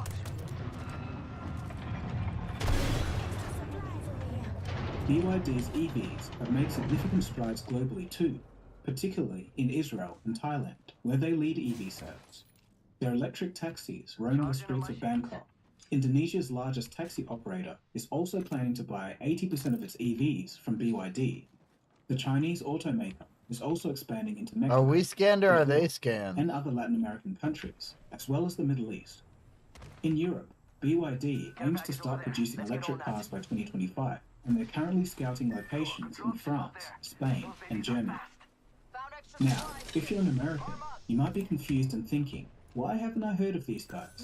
Well, that's because BYD's passenger EVs are not available in the United States. And it's mostly a political thing. China and the US aren't exactly chummy when it comes to trade, so BYD decided to skip America for their passenger EVs. But that's not all. The Inflation Reduction Act has a strict criteria for federal tax credits, which prioritize US-based local production. Meeting this criteria will increase the cost for BYD, as much of its refinement is based in China. Recently, Elon even said that Chinese makers will, quote, pretty much demolish most competitors without trade barriers. Let's back off. Let's back So all off. of this is not to say that BYD doesn't have any presence in the US at all.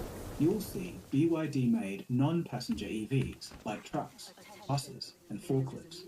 They also have a 550,000 square foot bus manufacturing facility in California that employs over 750 workers. Other operations can be found in Illinois and San Francisco, where BYD has a service center for its electric buses and trucks. The company also manufactures garbage trucks, distribution vehicles, specialized tractors for ports and airports, and even a massive 60-ton dump truck used for mining. And this wide range of vehicles are sold to global clients. And then they've also been able to scale overseas much faster than anyone else. So much so that they're building their own ships. So they've got one container, or one roll-on, roll-off ship, which spaces 7,000 cars that's built, and they're planning 7 more ships over the next 2 years or so. No other automaker has been able to do that so far. So even though you may not have heard of them, you now know that BYD is absolutely huge. How does the company get so massive and diversify so quickly? To understand that, we need to go back to the origins of the company and its founder. Interestingly, they're actually a battery company first, and it kind of makes sense, right? Make the hardest part yourself and become an expert at that, and then build vehicles around that company core. If you've been following this channel from the early days, you would know that I've been covering the rise of electric cars for a lot of years. But I must say, over the past few years, things really do seem to be accelerating. I'm excited to say that this week I'll be in Sydney, Australia. I'm going to be taking part in the Everything Electric event. I'll be doing a special chat on AI, microchips, and the electric revolution with Robert Llewellyn. You can come and see my talk, and if you're around, I'd love to say hello to a few of you. Use the promo code COLDFUSION and get 20% off tickets. That just comes to $60 for all 3 days entry to the event, or $40 for a single day on the 9th of February, which is the day of my talk. So if you're interested in EVs, and all the latest in electric tech, definitely check it out. All the information is in the description below. So thank you for all of your support, and I'll hopefully see you there. BYD started its journey as a battery-making company and still is to this day. They make batteries of all sorts. Founded in 1995 by Wang Chuanfu, a former researcher and assistant professor at Beijing Technical University, BYD had a grand vision to revolutionize battery production in China. Setting up shop in Shenzhen, often referred to as China's Silicon Valley, was a well-thought-out move. Contrary to what you might think, BYD didn't dive headfirst into EV batteries. Its initial product was rechargeable batteries meant for mobile phones. Later, they supplied batteries for laptops and various electronic devices. Their client list included major players like Motorola, Nokia, and Samsung. By 2002, BYD had claimed the title as the world's second largest producer of rechargeable batteries, boasting 25% market share.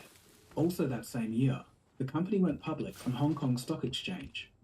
In 2003, Wang seized an opportunity of a lifetime. He would purchase a struggling company called Qinchuan. Investors were rattled and thought Wang had lost his mind. BYD's share price dropped as a result, but for Wang, it was a chance to expand his business and leverage his battery expertise.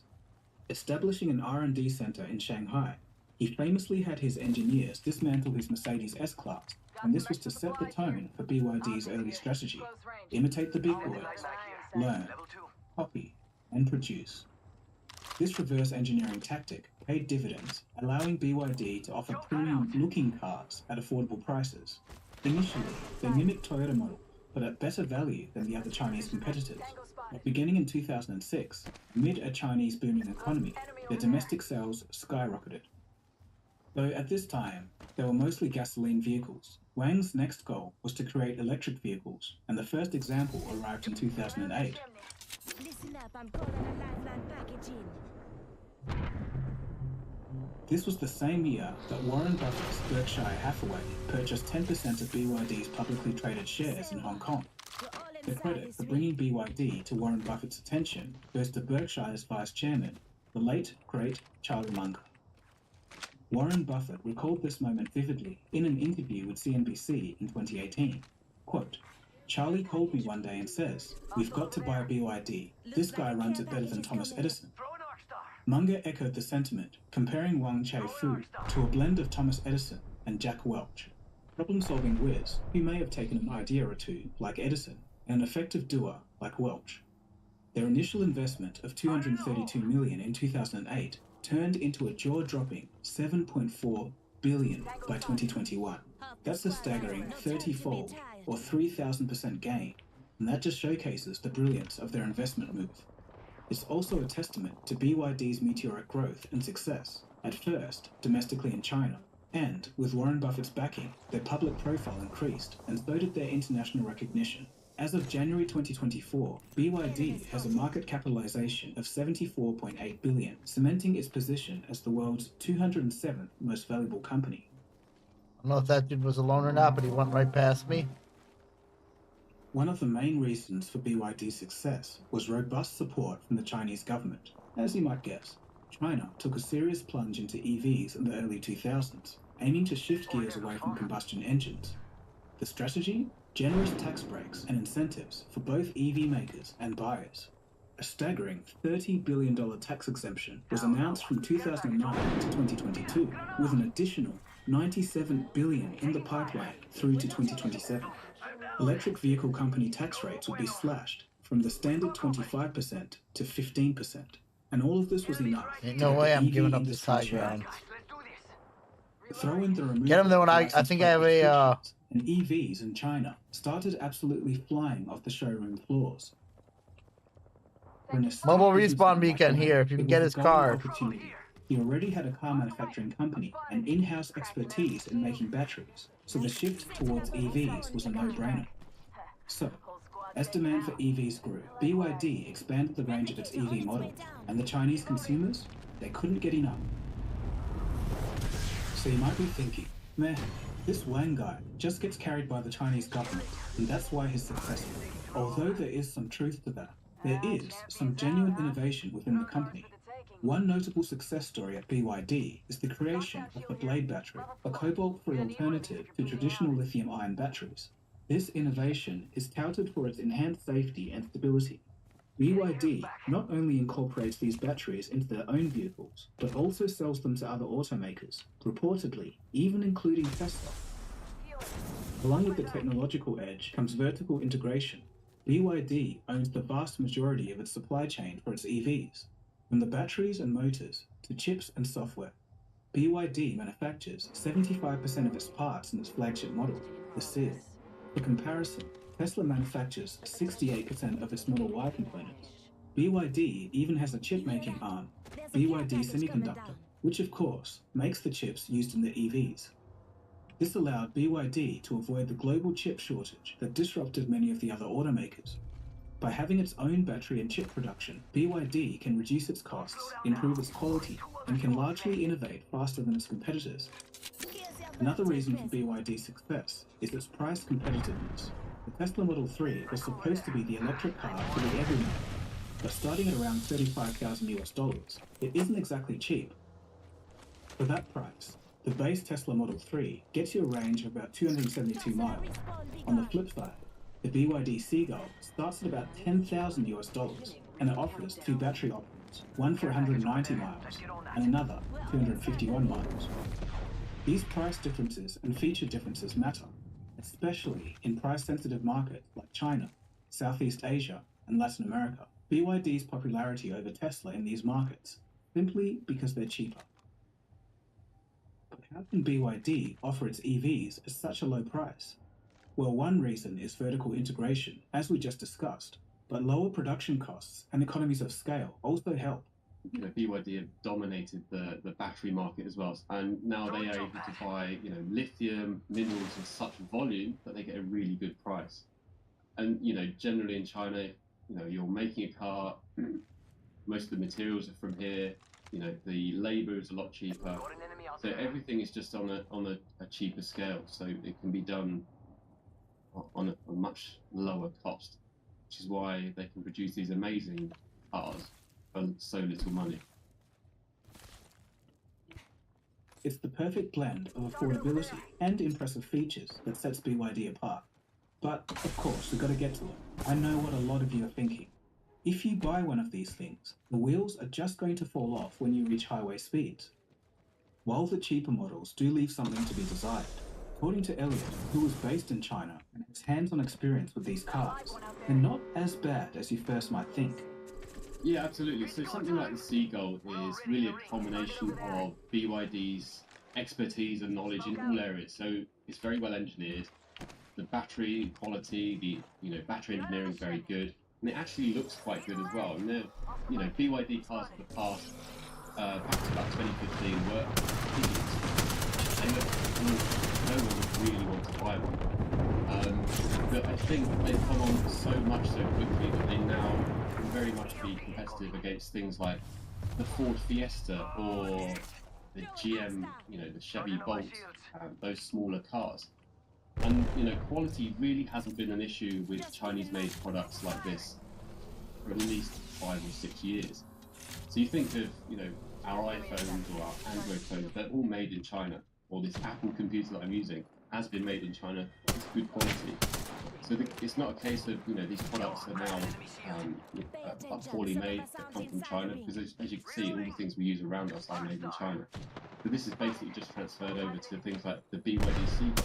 I don't expect it's going to break or fall apart very quickly. They're all entering Europe this year, and all of the Chinese cars that are entering Europe all have Euro NCAP 5-star ratings, which is not easy to get, and they've all managed it so far. So I don't think it's too much of a concern with these cheaper EVs.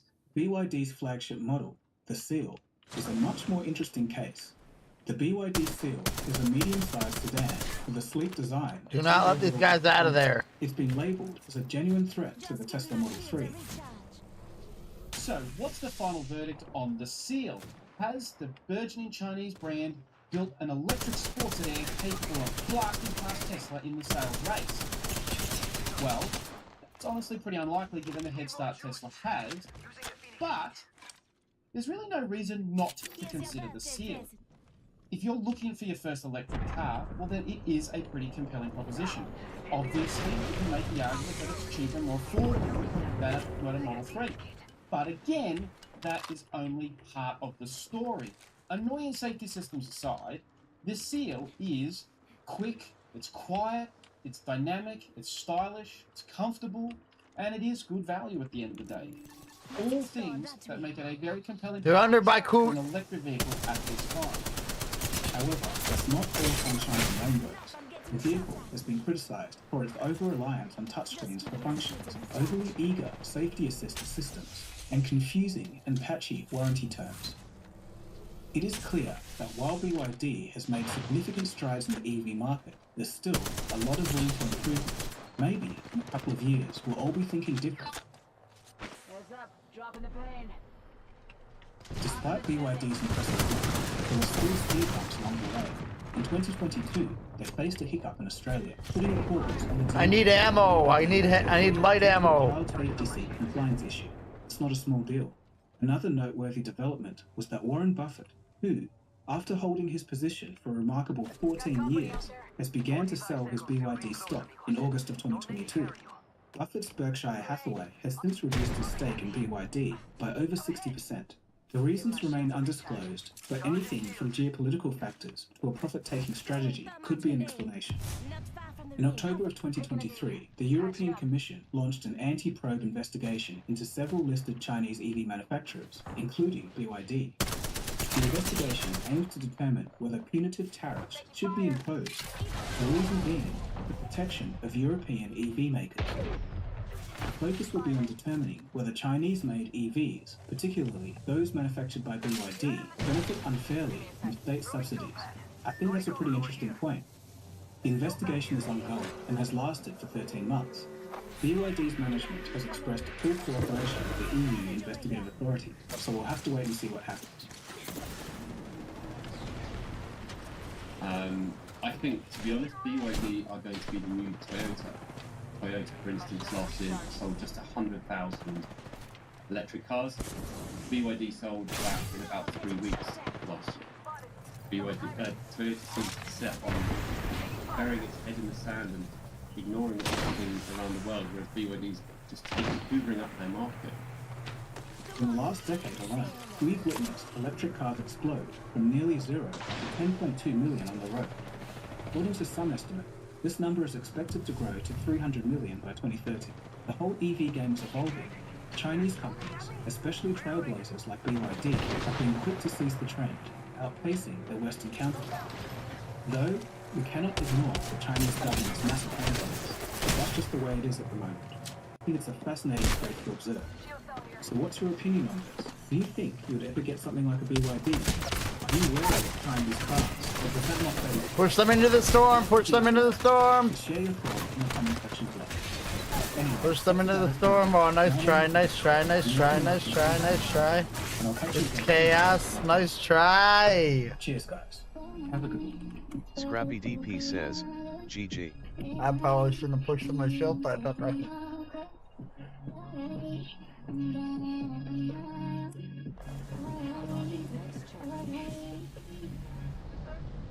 Fusion. It's me thinking.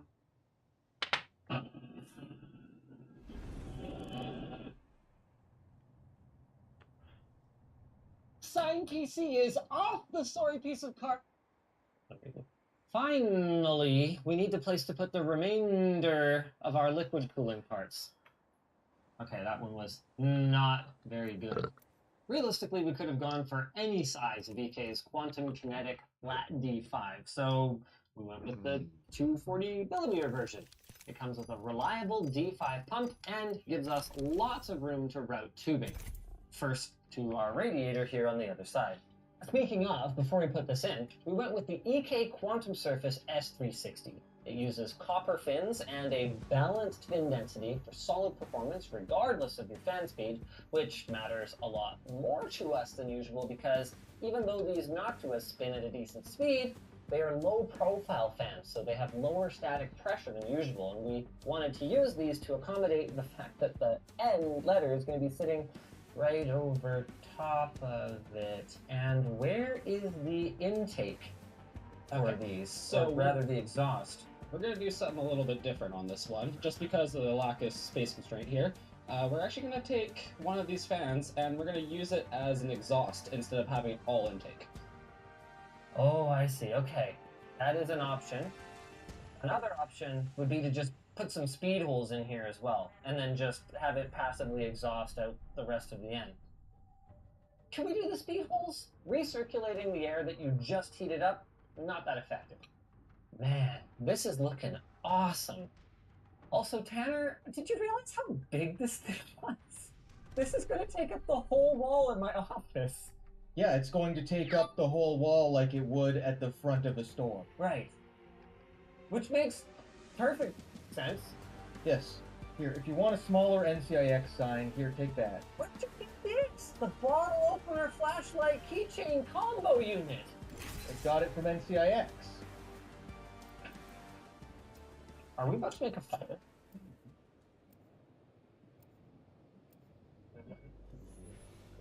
I know. It's offline. Yuck, right? But it's a lot easier to work with. We're not going to see the thing anyway, and it gives us a great excuse to show you guys our magnetic cable management clamps that are coming very soon on TVStore.com. I think that's it, and if we were smart, because this is made out of MDF, which gets completely destroyed by water, we would check to see if it leaks before we go ahead and fire it up properly. So I think we can... What is this? Canadian water cooling fluid? Is it a bag now? Yes, sir. Like our milk? Yep. Hey, there we go. There we go. That's more like Now it. we're using it. That seems like a good time to talk about our RGB fan controller here. Oh, but before we put that on, I should talk about our PCIe risers. We could have used a single Gen 4 600mm riser, if you noticed. Instead, we used a 600mm, and then we used another 100mm one. What the heck is up with that? The problem is that we couldn't find a single riser at that length that had a right angle connector on it, and we really needed a right angle connector. So we had to use an extension, That means it might run at PCIe Gen 3 speeds, but with this generation of GPUs, that's not going to affect performance anyway, so... Hey... Riser connector, no problem. Come to think of it, there's no reason to stay under there while I talk about the RGB light. We can just talk about it here, put it down there after. Each of our letters already has some addressable RGB strips going all around the outside. Nothing fancy, just a casual 10 meters of RGB lighting.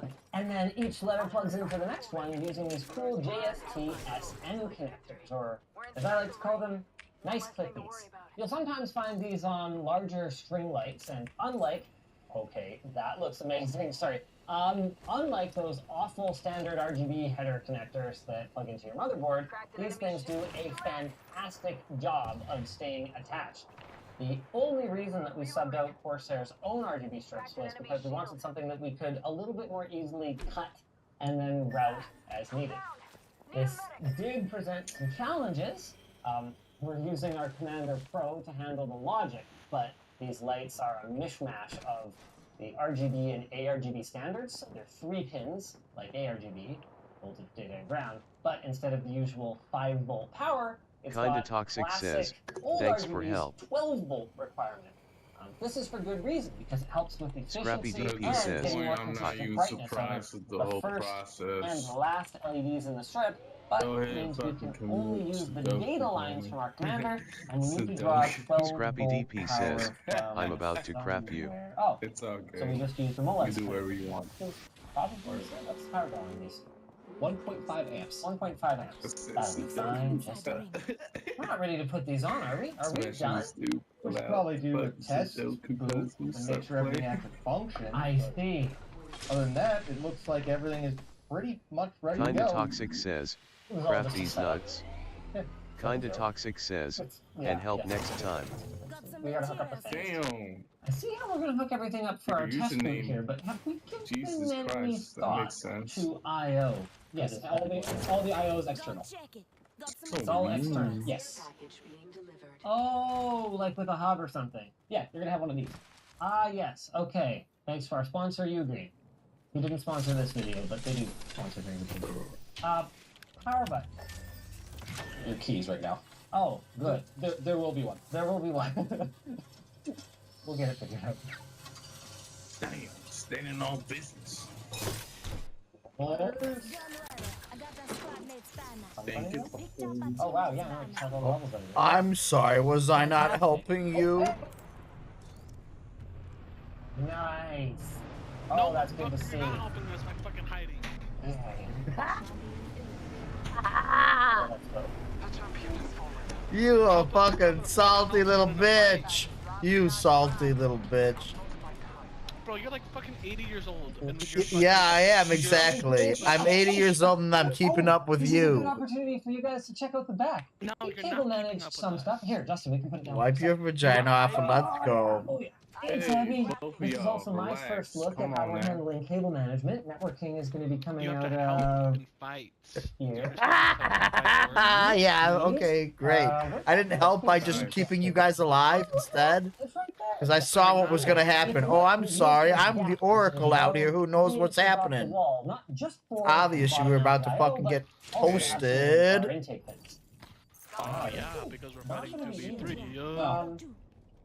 It's Dumbass. really heavy. Yes. And whose fault was Really that? heavy. Go take You care. guys We probably get noticed we've handy Come on, dandy guys. Take your handles. meds. That's how we're gonna now. Oh, let me go take my, over this partition here. The original plan had been to. I need some Mucinex. I have to wrangle you two guys up just to behave. Come Sometimes on, something in man. between Relax. the air and another piece of sheet metal. So if we just drilled into this, it would either sag or. I play better when I'm angry. Bullshit with my kids running around making a We come muck up with and one shit. idea when we You had a have to backing do on what the you other side, ask. and we screwed all the way through into that. But I was so bad, I'm not doing nothing. not aesthetically pleasing. What's that? That's your power button. It's on your desk. Oh, now you're going to call me the N-word? I tried to get one of those like remote clicker ones, but we don't have any PCI slots. I feel like maybe I should You did. what I had Call, with power hey, button, you but should what? not call other person I'm negative. calling- You know what? That's a bad word. You It's a can't really say good idea, negative. but That's a bad can we word. try this paper? Justin, how you doing? Oh, You're clearly an old white honky. I've got this Colin. I'm an old white honky from Chicago. Okay, thanks, bro. Alright. So that's on. There's white people in Chicago. I What's up? Yes. Wait. Oh, I don't take that.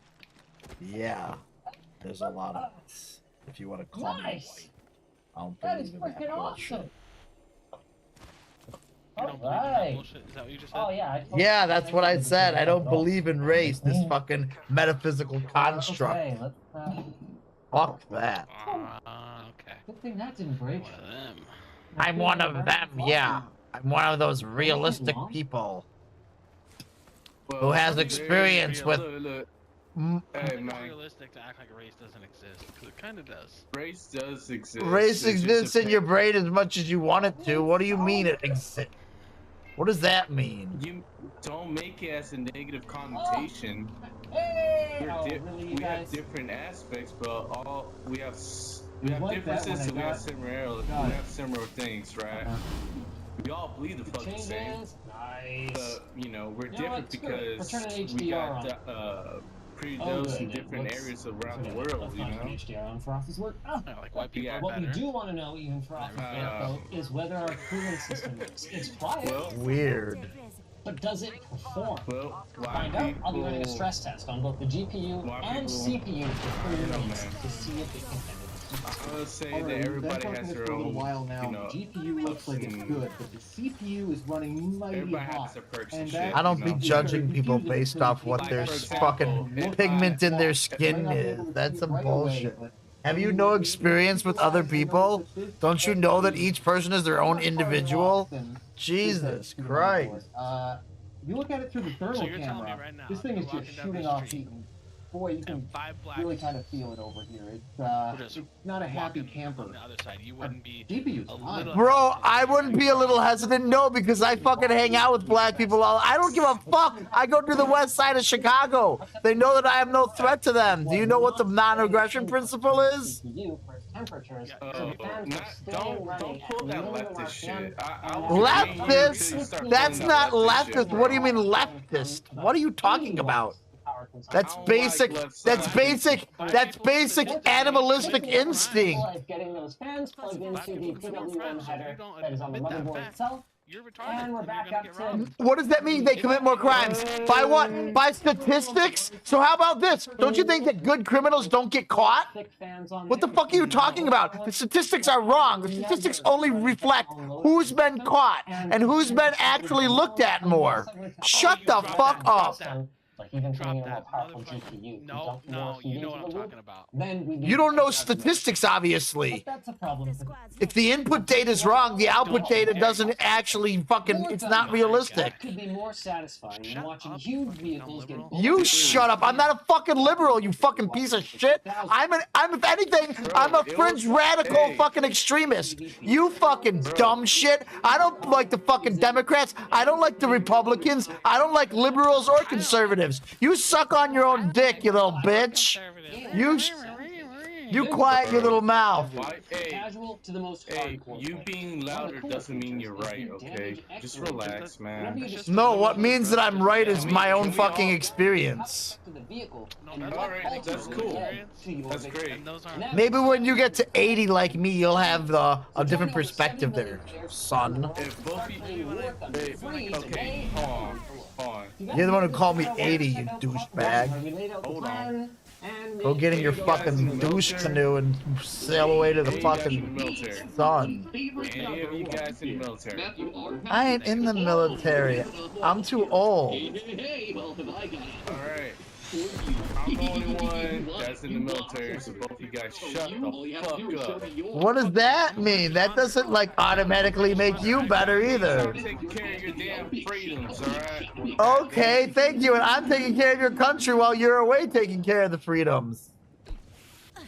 Alright, motherfuckers, you two are really pissing me off. You guys got me on some vent shit right now. Show where everyone's up. Maybe put another dip in your mouth and drink some Budweiser.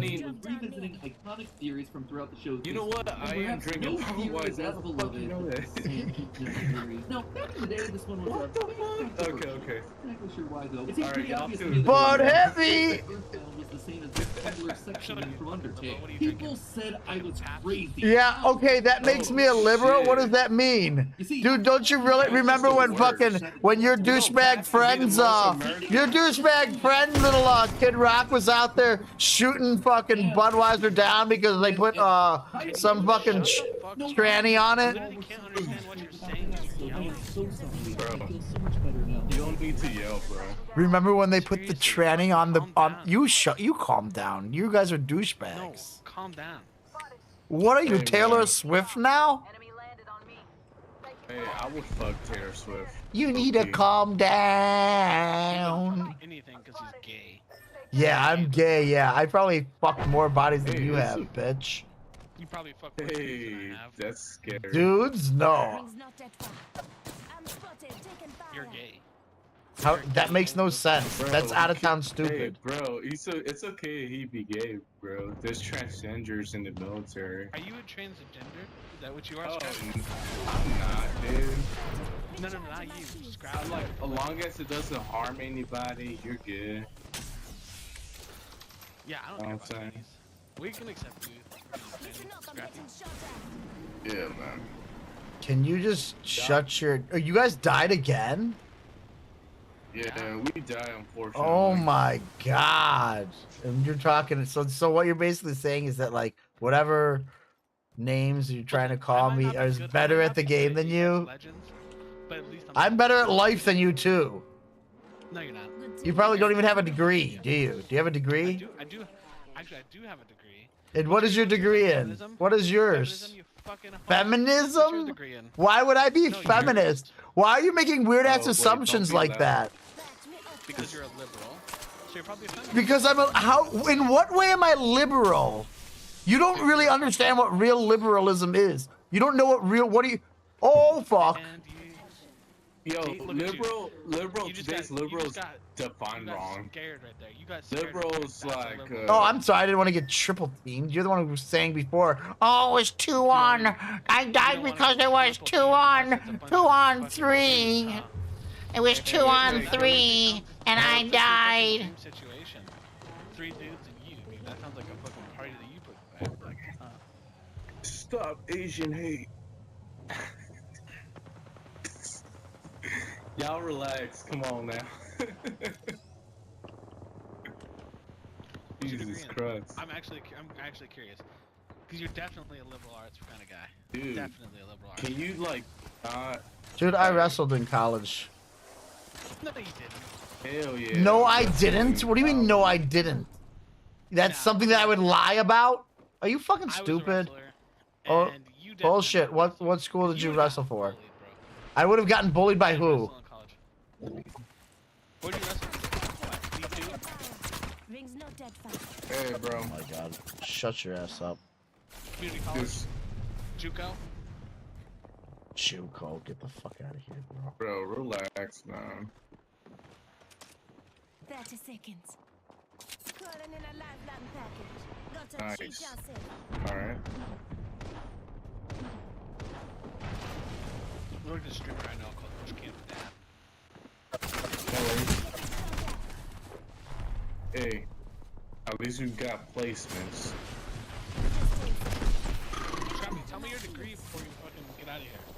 Hey now, enemies drop down near me. Bro, let him do his play, man.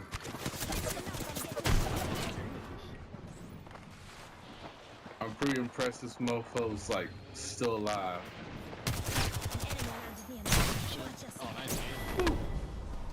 That's okay, man. Good try. Scrappy.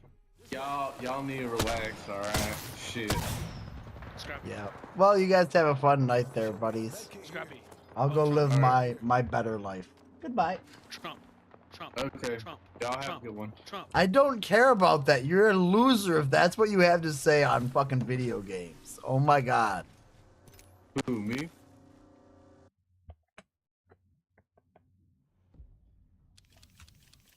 We done.